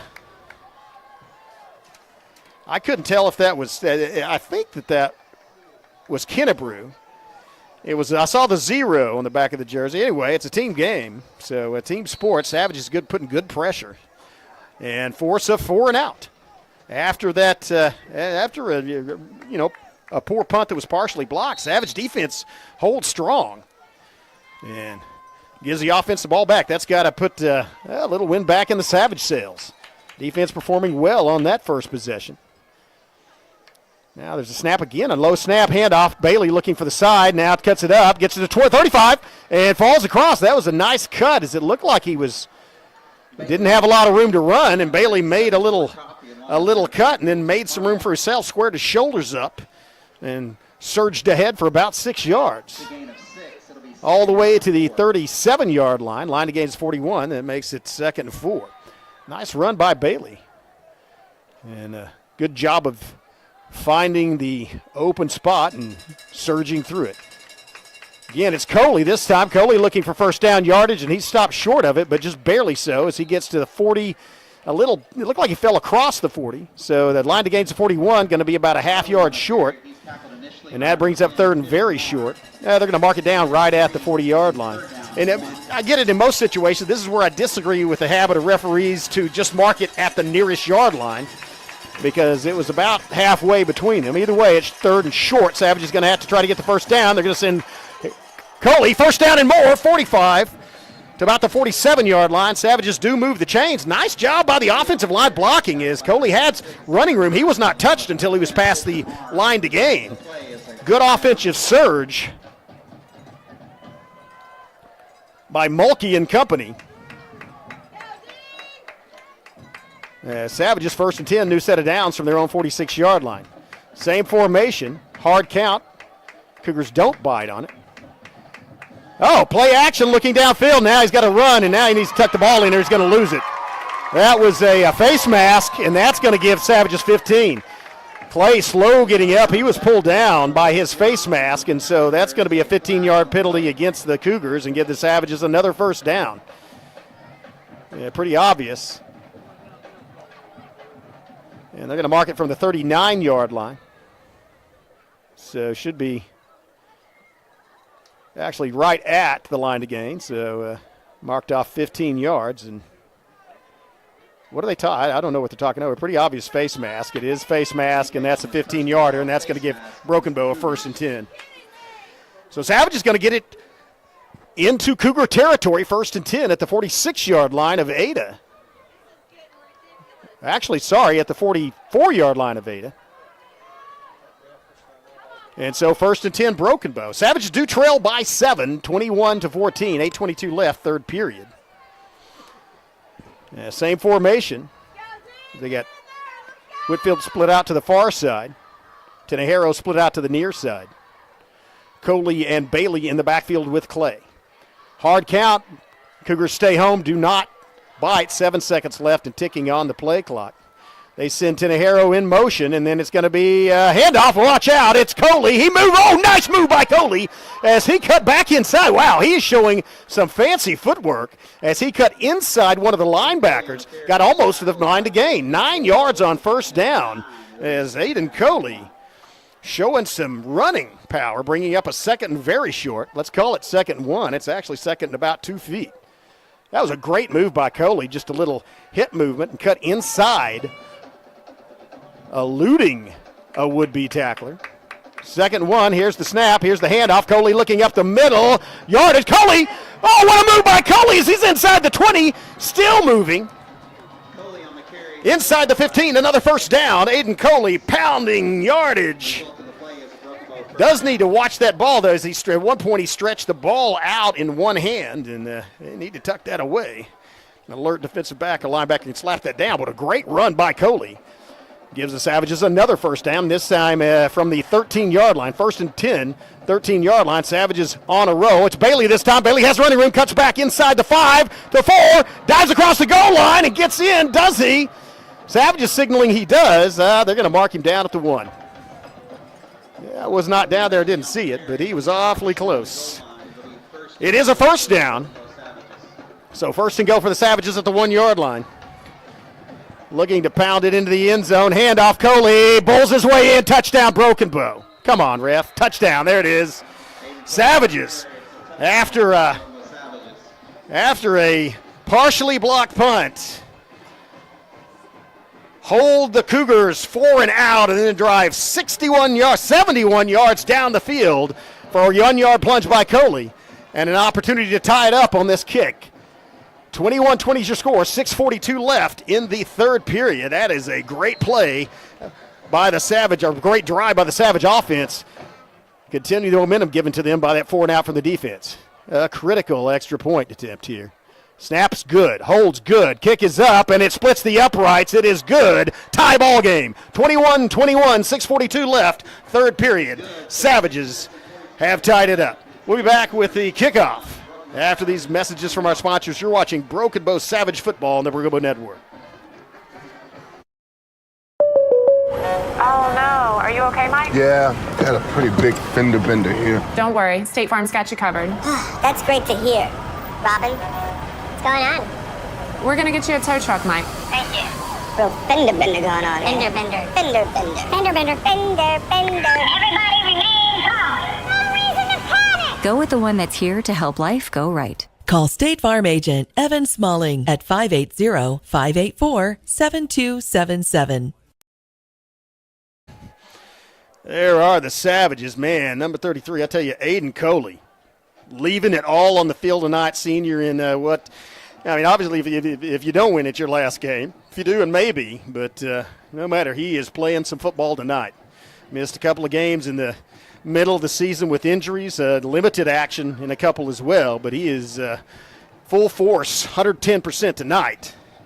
And as a result, it's all tied up. 21-21 is your score. 6:42 left, third quarter. A lot of football left to play. Savages to kick off to the Cougars. Yeah, Cougars have an interesting return as they do adjust. Look how they adjust their return team toward the side that you're kicking off. Savages kicking off in the near hash mark, and so the Cougars have shifted as their alternating players are on the numbers. And the players on the far side are at the hash mark, and now they kind of move outside, look almost like a foosball lineup. And here's a line drive, kicks, fumble through the hands, rolls down inside the 10, picked up at the 9-yard line, looking for running room, grabbed and taken down by Brannon at the 10-yard line. A miscue by the Cougars, but the Savages were there. Adrian Brannon making contact in the upper body and then getting his hands down into the pads of the ball carrier, taking him down. I thought he took him down inside the 10. They're going to give him forward progress to the 12. Great coverage. Nice open field tackle by Brannon. And Cougars going to set up shop 88 yards from the end zone.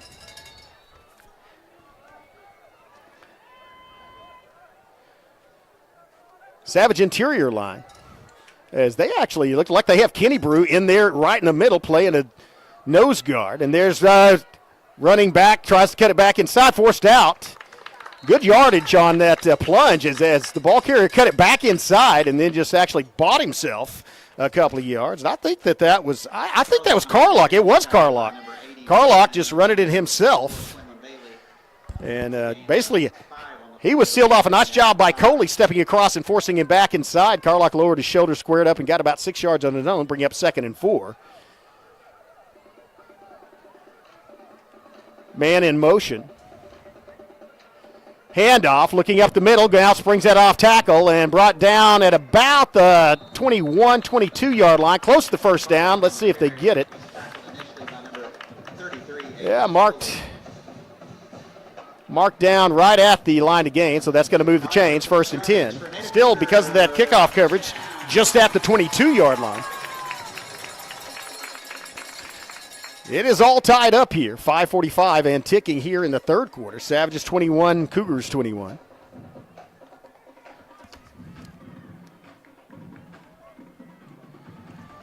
And so Broyles alone in the backfield. Now they switch over again, that power formation.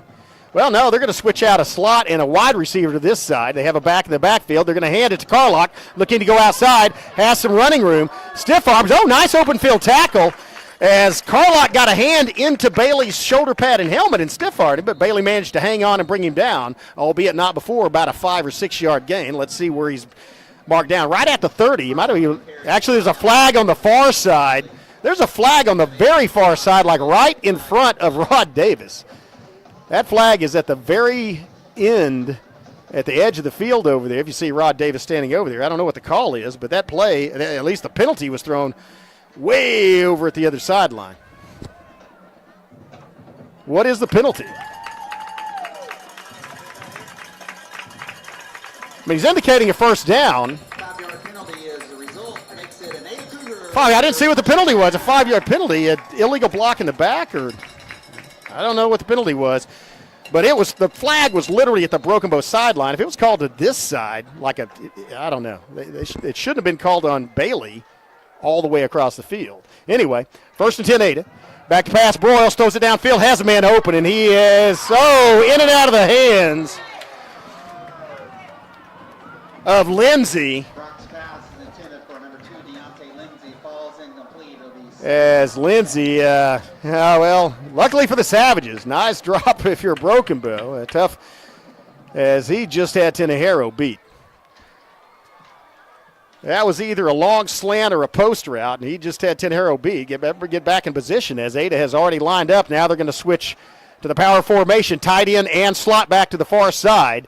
Often they will just run that way. No, it's going to be a sweep, power sweep. Bailey chasing the ball carrier. Can't get a hand on him, and then it's contact made. And forced out of bounds by Nocum, but about before getting about 6 or 7 yards, bringing up third and short. Incompletion on first down. I think it's going to be second and about 3. Let's see where they mark him out of bounds. Yep, right at the 47-yard line. 42-yard line. Lines against 45. Bringing up 3rd and 3. 3rd and 3, big third down coming up. The ball game is tied. As clock stopped at 4:51 on the out of bounds. And looks like power formation. They may just try it right up the middle, and they are. Handoff, running up the middle, has running room. Breaks one tackle until he's brought down in Savage territory by Frazier. But the big sophomore, Richardson, and it looked like Richardson may be their power guy that they're just going to hand off up the middle. Showed why there. First down, Cougars still moving, continuing this drive as they have 1st and 10 at the Broken Bow 45-yard line. Richardson still in the backfield as they once again switch over. Now they have 4 men over to the far side. This may be going to the far side with Richardson. It is. Richardson looking for running room, and he's taken down his own backfield. Bailey back there as well as Brannon. Richardson on the carry. No, I'm sorry. 44 Bailey along with number That's Anderson. Jace Anderson coming in from the outside, linebacking the far side of the linebacking core. Bailey and Anderson. Mr. B and Mr. A dropping the ball carrier near midfield. 49-yard line brings up a 2nd and 14. Great defensive plays. They read that, and the linebacker saw that shift, 4 men out there, read it beautifully, came into the backfield, running this way, power, chased by Bailey, and Bailey can't hold on, still going.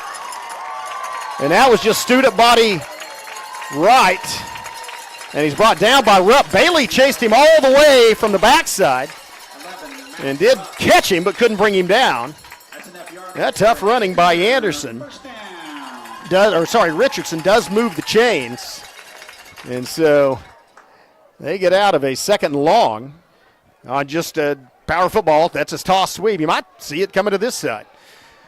This time, shift a man in motion. They may take a shot at the end zone. I don't know. They have Richardson back in the backfield. Handoff. Richardson up the middle looking for running room, and he's brought down after a very short gain. Let's call it a gain of 2.5. Bailey and Hoover on the tackle. Richardson on the carry. He's brought down by number 6. Yeah, Reese Yellow Shoes Hoover. And a good move by Hoover. Interior of that line as they're testing it. Ball game's still tied. And this kind of drive eats up a lot of time on the clock. Just 2 minutes, under 3 minutes. 2 minutes, 56 seconds of ticking left, third period. 21-21's the score. Here's a run to the sweep, and it's Coley grabs him in the backfield and slings him down for a loss. Aiden Coley on the pursuit from the backside. Catches up with the running back and tosses him into the grass. Yeah, they're going to, man. They mark him out. Let's call it a loss of 2. Mark him down at the 32-yard line. I guess Coley threw him backwards 3 yards. So big third down coming up. 3rd and 10. Big third down. Savages they've done a good job of not jumping off on hard counts. Power formation shown as they have a tight end. They're going to hand it, run this way. Eludes one Savage tackler, and its pursuit gets past one man, and it's very close to the 32, but not nearly enough for the first down. 4 down territory as the ball's inside the 30 to the 27. Oh, wait, it's got to be 4th down. Yeah, I was thinking the dial-it-down wasn't turned yet, but this is a 4th and 5. The line to gain is the 22-yard line of Broken Bow. The ball is at the 27. 4th and 5. Tight end or slot lined up over here. Twin receiver split to the far side. Maybe a passing situation. The power back, Anderson's not in there. They have Carlock in the backfield, and it looks like the Cougars may call timeout. It'll be the first charge timeout for the Ada Cougars. Ada Cougars do call a timeout. We're going to stay right here and talk this over. Here's the situation. There is 1 minute and 31 seconds left in this third quarter play here at Ada. The second ranked or seeded, whatever you want to do, the team that is going to be the district runner-up, regardless of win or loss here. But they are having their hands full tonight. Broken Bow Savage really proud of the way the Savages have played. So there's 1:31 left, tie ball game, third quarter, and it's 4th and 5. Savage defense has bit so far, but not broken. Got to admire the backside pursuit. Man, what a whale of a game Coley is having. I mean, he is all over the place. Bailey is, again, as usual, linebacking core doing all kinds of stuff. Jace Anderson on that tackle for loss earlier, and Rupp actually saved that first down run from going even further. So linebackers doing what they needed to do. I don't know what to expect. Cougars, again, good running team, good passing team. In fact, I might expect them to do a play action and try to throw that post route once again, because the wide receiver had a couple of steps on Tenejero. Need to get pressure on the quarterback if that's the case. Let's see. Back to pass, Broyles, and does drop back, and he is under pressure, gets past one man, throws it across the middle, wide open, and that's a touchdown. Well, you're one step away. Good job by Broyles to complete the pass, and Savages had pressure, had an opportunity to sack him, just could not hold on. And that extra second is all Brock Broyles needed as he threw it right across the middle, completed it, touchdown. Cougars, 27-21's your score. I don't know why I was going to say the clock. I looked up, the clock's still ticking. 107, 106, 105. Touchdown was called about 10 seconds ago.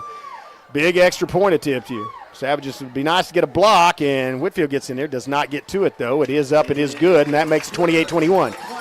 So now the Cougars have once again retaken the lead. Back and forth, man, this is a heavyweight fight as they just keep punching back and forth at each other. And so we are 1 minute and 5 seconds from the end of the third quarter. Cougars have retaken the lead, 28-21. We'll have a word from one of our sponsors and be right back. You're watching Broken Bow Savage Football on the Broken Bow Network. As the seasons change in southeast Oklahoma and temperatures begin to drop, the demand for propane rises. McCurtain County Propane is on a mission to keep you and your family warm while helping you save money. Get on our schedule now and have one of our professional drivers fill your tank before seasonal demand drives prices higher. Give McCurtain County Propane a call today to get set up, knowing you can't control the weather, but you won't be left out in the cold. Well, they're about to kick off. And you know, one thing we haven't seen tonight is I don't even see Kyron Whitfield. I don't know if they have him returning kickoffs. They've got Tenejero deep in the middle, and so I don't see Whitfield. They're going to kick it to the far side. It's got to be fielded right at the fair caught, actually, at the 25 by Nocum. That's where Broken Bow will start this offensive drive. See OC Luke Ring over there talking to the side judge as they switch footballs out. Savage offense talking it over, and they are 75 yards from pay dirt. Need to get back down there, punching the end zone, to tie this thing back up. 1 minute, 5 seconds left in the third period. Again, there was the longest halftime I've ever been a part of, other than like a rain delay, is late getting third quarter. Another low snap, and that play was doomed from the start as Bailey tried to get loose. And there was a man in the backfield, but that ball was snapped low, and so Clay had to kind of pick it up off the turf, and that blew the timing. Bailey not able to get a start as he had to wait for the handoff. Savages commit an error and lose 5 yards as a result, 2nd and 15. So they do split for Whitfield out to the near side. No receivers out the far side. Power package in. It's going to be a fake. And Clay looking, he's under pressure. And that's something, you say you haven't seen a lot of drop back passes, but they literally just do not not a lot of time for that to develop, as Clay has not had a lot of protection. Of course, not a lot of people haven't had a lot of protection against this Ada defense. They pride themselves on their defensive skills, and you see why there. So a third and a very long. Savages need to get back some momentum, try to get this, keep this ball game as a one-score affair. And that's going to be it for the third period. So Savage is going to get an opportunity to talk things over. Big third down coming up, a 3rd and 20 when we come back from the break. With fourth quarter action, Savages need 20 yards to move the chains. We'll be back after this message. You're watching Broken Bow Savage Football on the Broken Bow Network. At McCurtain County National Bank, we are continually seeking ways to meet the changing needs of our customers. We offer a full range of services such as free checking, online and mobile banking, as well as great rates on cabin and construction loans. We're providing results through better service while giving you a greater value for your dollar. Visit us on the web at mcnbonline.com. McCurtain County National Bank in Idabel, Broken Bow, Hochatown, and Valiant. Yeah, it feels like a critical moment here in this game as Savages played their hearts out tonight, and a huge underdog, and really have done an exemplary job thus far. But this is a big challenge as they are facing 3rd and a mile. Line to gain is the 35-yard line, their own 35-yard line. And the ball's on their own 15. That's 20 yards of real estate. And I almost think you almost have to try to throw a pass to get there, but you've got to have time for that to develop. Let's see what they come up with. They're going to have Bailey back with Clay. Snap. Clay fakes the handoff looking, and he doesn't have any time at all. He is swarmed. And, he's slow. Boy, he got hit in the back of the ribs. I saw that blow. Clay getting up. And that just never had time to develop as he was immediately swarmed by maroon jerseys. And so the Savages are going to have to punt and for the back of their own end zone. And all the momentum has now switched over to the Ada Cougars as they, following the score, their defense has continually moved Broken Bow backwards. A little help from the Savages. Low snap, but Savage's second third down, just 2 sacks in a row. And it's going to be Tenejero punting from his own end. Block. Remember, this was blocked last time. He needs to get rid of this football quickly.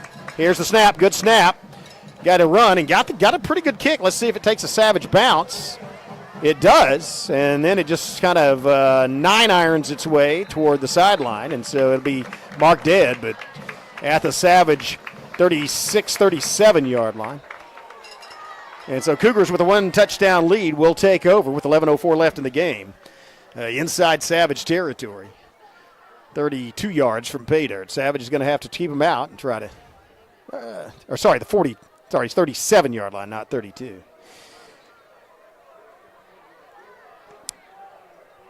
Big swing in momentum, and now you almost expect the Cougars, they have Richardson back in at running back. And so expect them to go off tackler to the side. Actually, they have a tight end and they're going to run to this near side likely. Just follow the big tight end slot man. They have a hole, and Richardson runs right through it, and he can't stride. You see this sophomore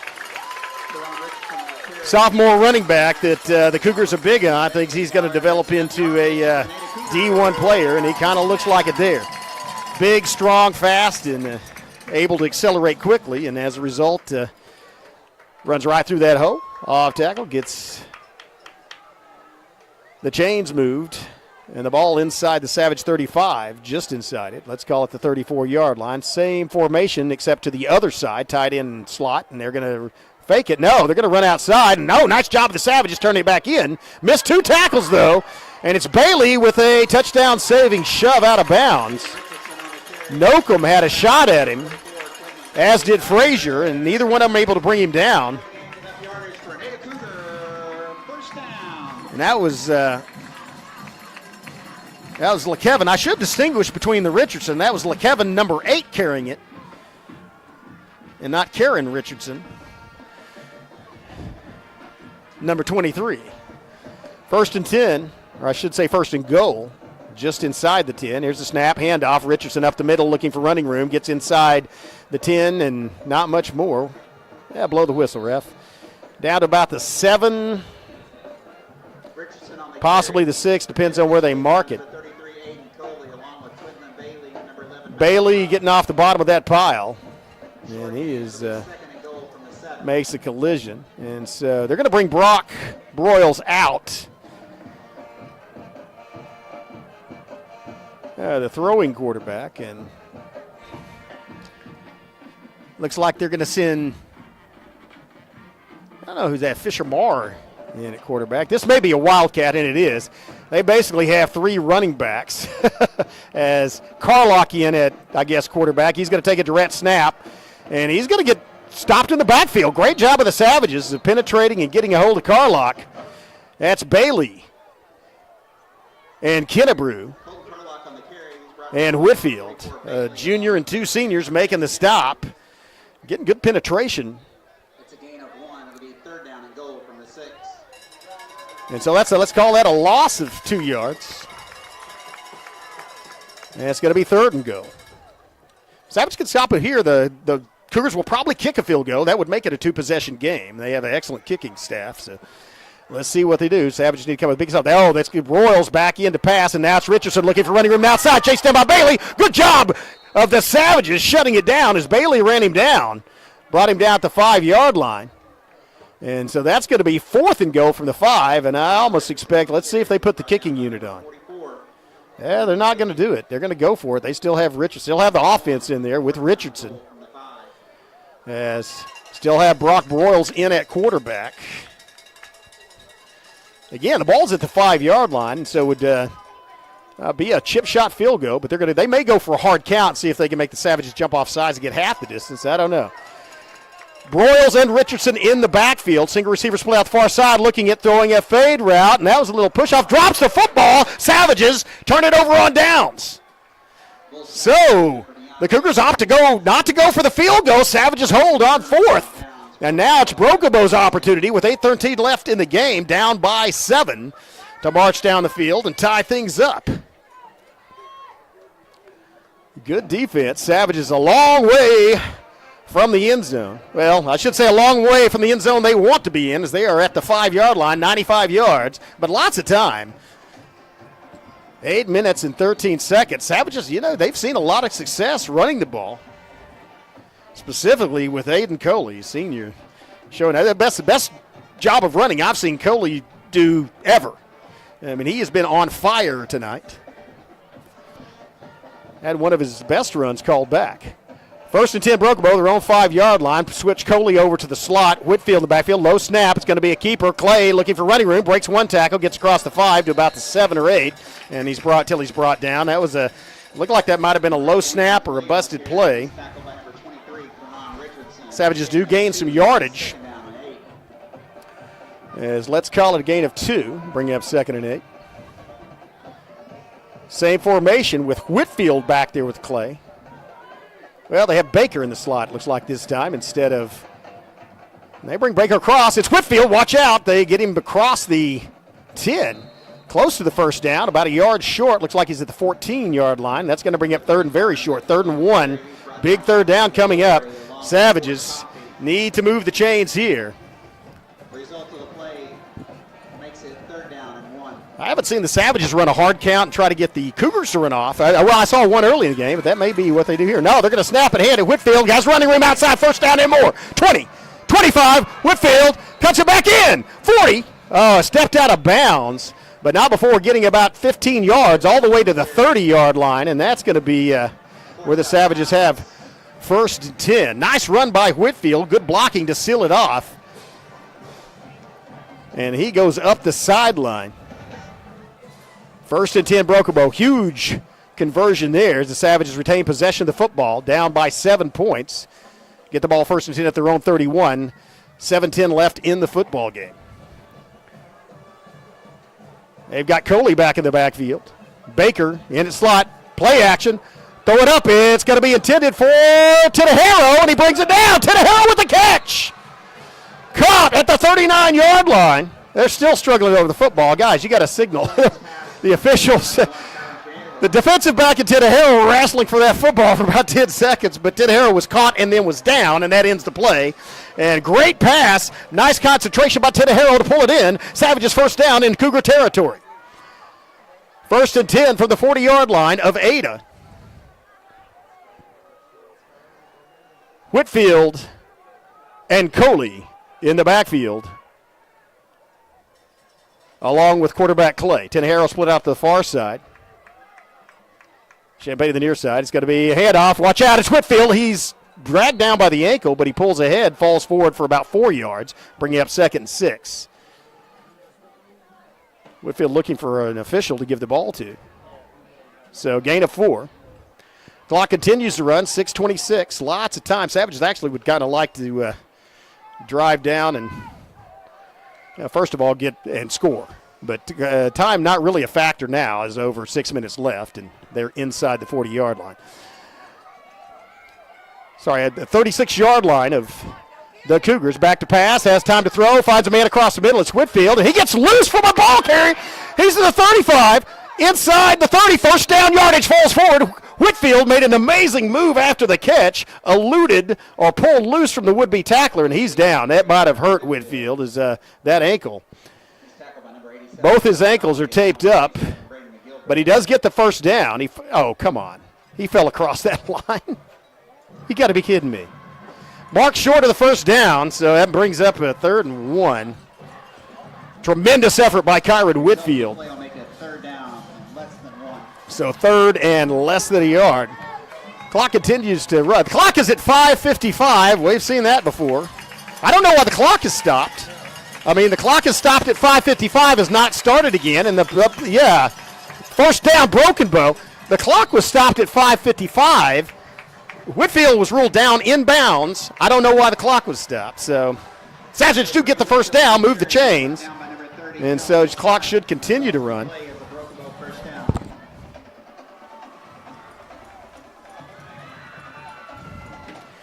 First and 10, the Savages. They trail by 7, 28-21. Have the ball at the 28-yard line of the Ada Cougars. 5:41 and ticking left in this football game. Tremendous effort tonight by the Savages on the road in their final regular season game.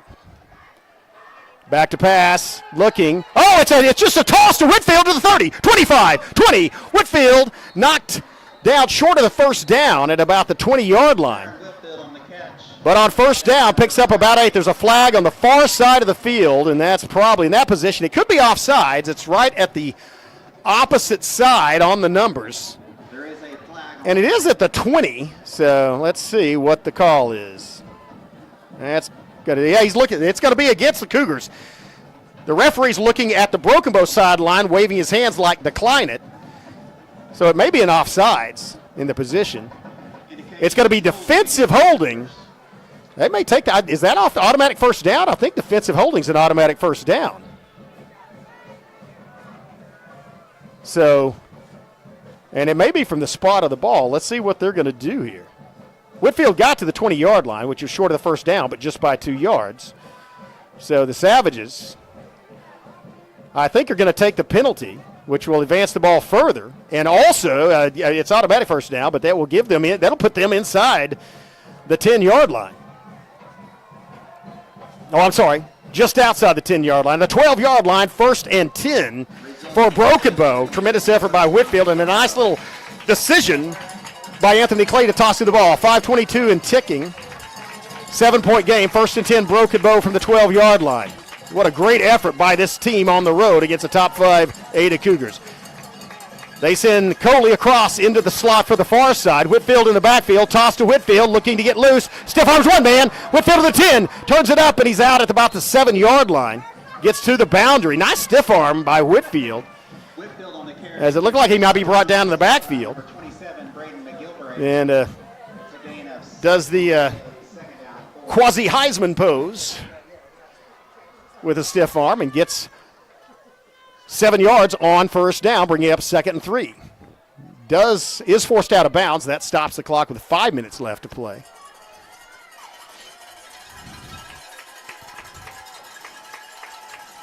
So Savages, remember that this drive started at their own 5-yard line. Bailey And Whitfield in the backfield. Handoff. Whitfield blocked by Bailey. Whitfield makes a move, and he's down to the 2. Great move is Whitfield. Nice block by Bailey in the offensive line, first of all. But as Whitfield kind of did the Olay, as he just kind of moved his legs backward. Somebody trying to take his feet out from under him. That's going to be official timeout. They're probably going to measure it, as he is extremely close to the first down. Looks like the ball's at the 3-yard line, and the line to gain is between the 2 and the 3. So stops it at 4:55 left in the ball game, and the Savages, if it makes it, it'll be first and goal. If not, it'll be third and short. Let's see what the measurement is, and it's going to be about a foot, the length of a ball. Length of the football.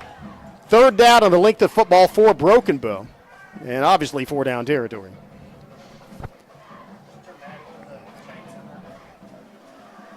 Ball's at the 3-yard line.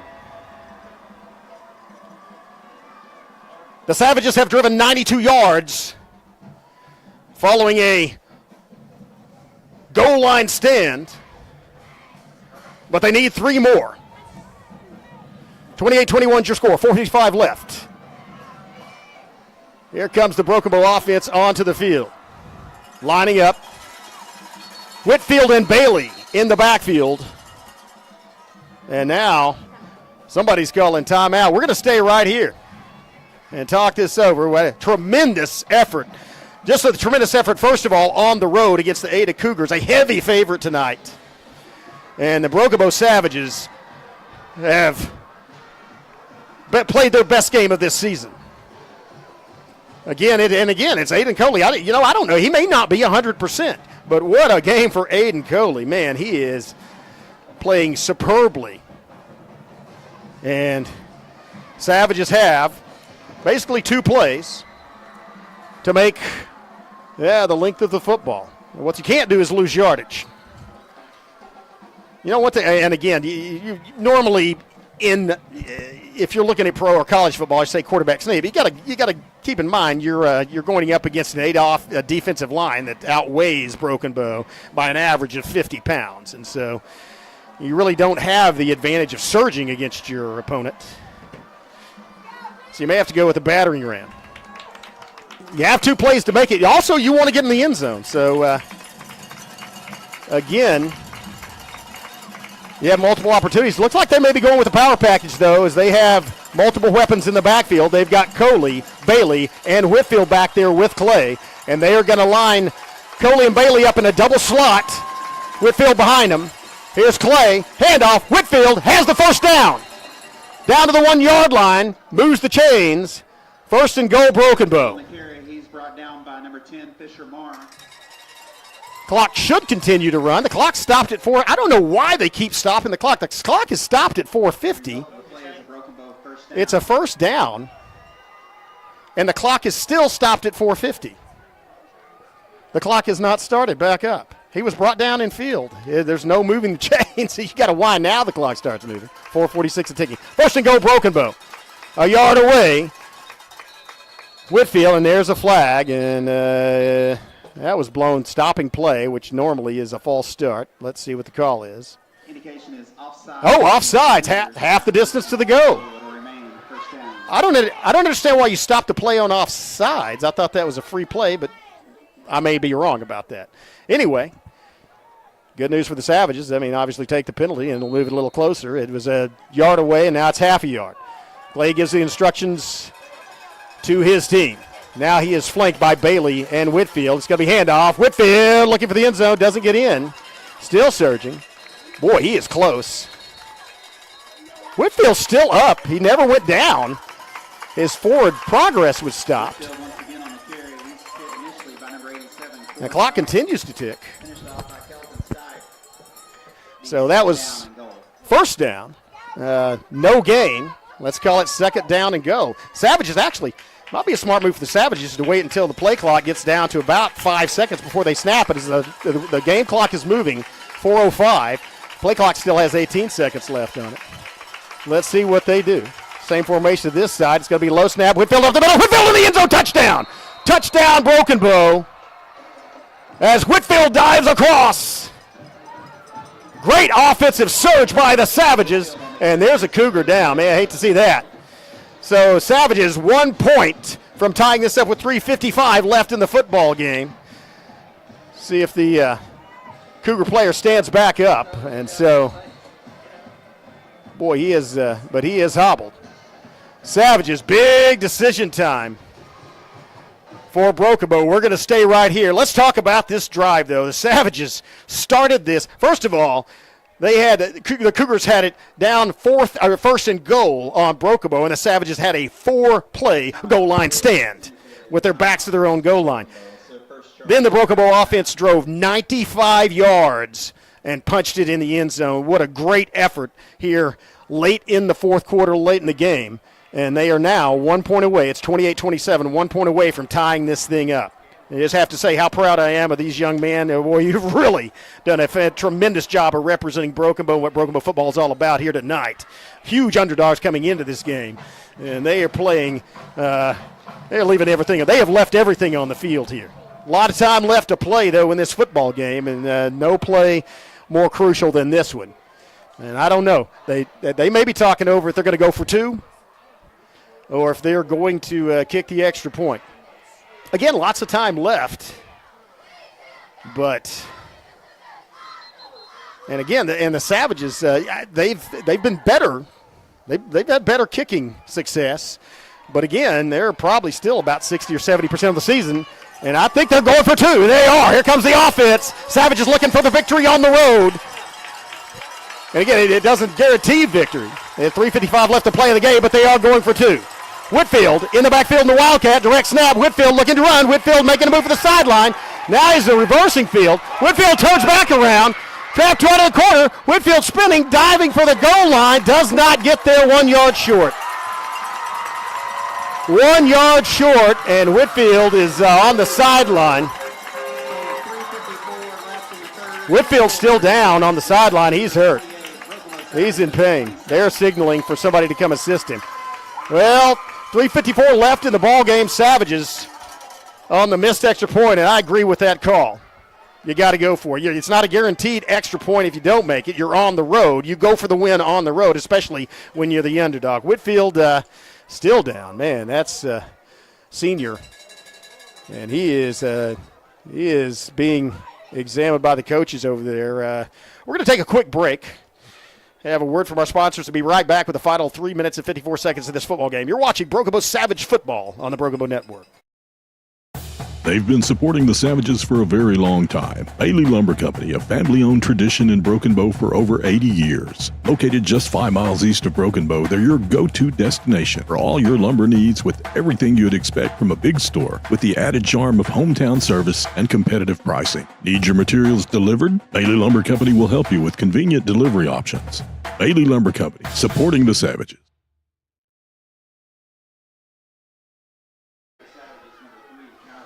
And I'll elaborate on, for multiple reasons I agree with that call to go for 2. Not only can you go for 2 and you're going for the win on the road, and why not? I mean, I don't even know. There's a lot of things that have to happen for the Savages to even make the playoffs. One of the things you have to win, go for the win.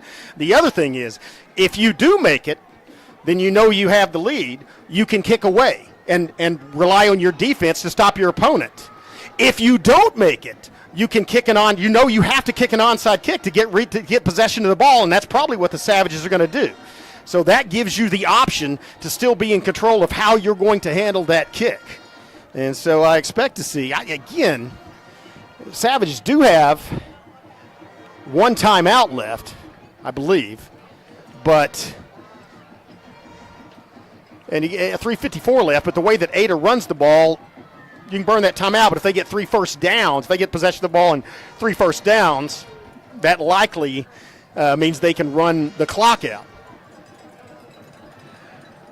But I think we're going to see the Savages and the Ada, obviously the Cougars expecting, they've got the good hands team. They've got everybody between the 40 and the 50 other than one deep man as they are expecting this onside kick. So Silva going to have to come up with some magic here. And so they're actually spreading the team out. So they're not unbalancing. They're not overbalancing it are overweighting it to one side or the other. So they may kick away. I don't know. Let's see what they do. They may try to kick it in the gap and hope, and he kicks it high and hopes that the coverage can get down there. Here comes the kick. Silva does kick away. It does fall in a gap, and it's on the ground. Wow, that was a exciting moment for Broken Bow and a scary moment for Ada as the ball was fumbled. Stopped at the, actually fallen on at the 29-yard line, so 3:51 left. Only 3 seconds went off the clock. So now 3:51. Savages need to get basically a 4-and-out or a 3-and-out. They need to prevent the Cougars from making a first down, and they can get the football back. Cougars looking to make a first down or two on the ground and keep the clock moving. Savage defensive line. And look at Kenny Brew playing nose guard, and what that does is, got a big-limbed guy that can pursue people from the backside. Broyles in at quarterback, handoff. Carlock looking for outside. It's shut off outside. It comes back inside, no gain. Stopped at the line of scrimmage. Great team tackling by Broken Bow. Stop for no gain. Clock at 3:41 and ticking. So 2nd and 10. Play clock now at 33:32. So play clock and game clock roughly going to expire at the 3-minute mark. The play clock going to expire at about 3 minutes. Savage's good job on first down as they did not allow him to get outside. 2nd and 10, and they are going to let it. They may snap it with about 2 seconds left or may burn a timeout. I'm not sure. I don't think we're at that juncture yet. And here's that power. They're probably going to run to this side following that tight end and slot. It's exactly what they do. Looking for Hose, cuts it back inside, looking, and gets about 3 yards before he's tackled. Gain of 3. That's going to bring up 3rd and 7. Huge third down coming up. 2:55 and ticking. Play clock started once again at 35. Game clock at 2:53, I think. Now ticking down. So 2:42. So the play clock would expire with 2:17 left if the Cougars decided to burn a timeout to get the maximum time off it. Savages really just need to get a stop here. 3rd and 7. I don't think they'd go to the air, but they're lined up like they intend to. Brock, handoff, coming to the near side, looking for running room, and he gets first down and more. Cuts it back inside wisely, and that possibly may do it. Savages have one timeout. They're going to have to burn it. Savages could not get outside on the pursuit because of the 3 lead blockers, so the Cougars just ran that student body right toward the near sideline. Smart running by the ball carrier as he did not go out of bounds and stop the clock, kept it in and fell down inbounds past the line to gain. And so now the Savages probably going to run this play and burn their final timeout. 2:03, 2:02, 2:01. So this clock's going to tick down to about 1:50 before the Cougars have to run a play. And you may see the safety formation here soon. That's a handoff up the middle. He has running room. Savage is trying to strip the ball. He manages to fall forward for a short gain. Well, not that short, 5 yards. 1:45-30, so now on 2nd down, Cougars going to be able to run it to under 1:10. Sorry, under 1:20. Colton Carlock on the carry. He's brought down by Kennebrew along with Champagne. Timeout is called. It's a gain of 7 on the play. And so here's the situation. 2nd and 3. As the Savages burn their final time. 2nd and 3. The Savages, if Broken Bow could stop them, prevent them from making a first down on this play, Ada will have to run another one. They will likely run another 35 seconds off the clock. So 1:45 left. So you look at it, 25 seconds on the play clock. It would run down. Well, there's timeout, so the play clock won't. That's amazing. Nope. The game clock won't start until the ball is snapped. So if the Savages can stop them, say 5 seconds runs off, then they have a chance to stop them and get the ball back with about 45 seconds left. But they must stop them 2 plays in a row on this 2nd down and the subsequent 3rd down. And I expect the Cougars to use that same formation with the tight end and the slot back, and then just have a toss sweep running toward that side, which would be the short side this time. And so let's see what they do. Nope, run up the middle, quarterback looking for running room. He is stopped short of the first down. No, he fell forward, and that's going to do it. That's going to move the chains, and that's going to be the ball game. Wow. What a ball game. What a tremendous season by the Broken Bow Savages as really they'll have to snap the ball a couple of more times, barring something extraordinary like a fumbled exchange from the center. The Cougars are going to get out of here tonight with a 1-point victory over Broken Bow, but certainly they got to be, again, Savage, I guarantee you the Savage players aren't happy with this. They wanted to win the football game, but you got to be proud of the way, I'm proud of the way they played tonight. Really had the Cougars on the ropes and scared, and this was not, as they're going to, that's going to be Jace Anderson with the tackle for loss. And Savages might have actually had another. It looked like they had one more timeout. I miscalculated on that. I thought that, Savage, there's a Broken Bow player down. Oh, man, certainly don't want an injury at this point. Well, one of the Savages is being checked out by Mo, but you've got to look at those Savages, especially these seniors, the way they've played tonight. 59 seconds left, so that does stop the clock with 59 seconds left for an injury timeout. And certainly hope he's okay, but as Rod Davis is out there, look at that Savage team, but they've got to know that they left it all on the field tonight as just a tremendous performance back and forth against a top 5 team on the road. And Savages, it's Kyler Cupid, the junior. Man, he's had a tough game tonight in there with those giant linemen from Ada. Cupid going back to the defensive huddle. I think he actually did well. I think he actually has to go sit out of play because they stopped the clock, but I think it's academic at this point. You're going to see the victory formation. Technically, that was a loss too, but you're probably going to see the victory formation from Ada in a couple of snaps, and that'll be it. But again, this Savage team has really played their hearts out tonight. So proud of them, especially the way that these seniors play. The play of Aiden Coley and both sides of the ball. And just a tremendous effort as they get congratulated by the Cougars. The Cougars know that they were up against a basically equivalent football team tonight. It's going to be a 1-point loss for Broken Bow, 1-point victory for the Cougars here on the road. And that will close out the Savage football season. But, man, that's in style. You would like to get the W, but even that doesn't guarantee that you would be given a postseason game. And, again, there are going to be people that you say, why did you go for 2? I'm 100% in favor of that. That you try to win on the road, and you also have the options of getting it. That's going to do it. That's going to do it for this game and for the Savage football season. I'm very proud of the way that these young men have played. These seniors have really shown up tonight, and in their final game, they definitely left it all on the field. So on behalf of camera operator Molly Trent, our producer Wes Jeans, I'm Chris Chandler, and we'll be back in about 25 days with the Savage Classic as the Savages and Lady Savage start basketball season. In the meantime,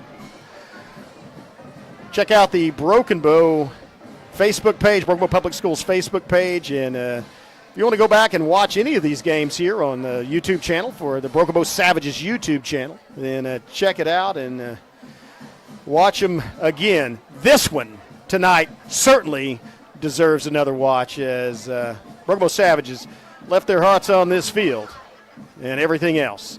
So for the 2023 Broken Bow Savage football season, thank you all. Big thanks to all our sponsors, to every supporter of the Broken Bow Nation. And we'll see you in a month. Good night.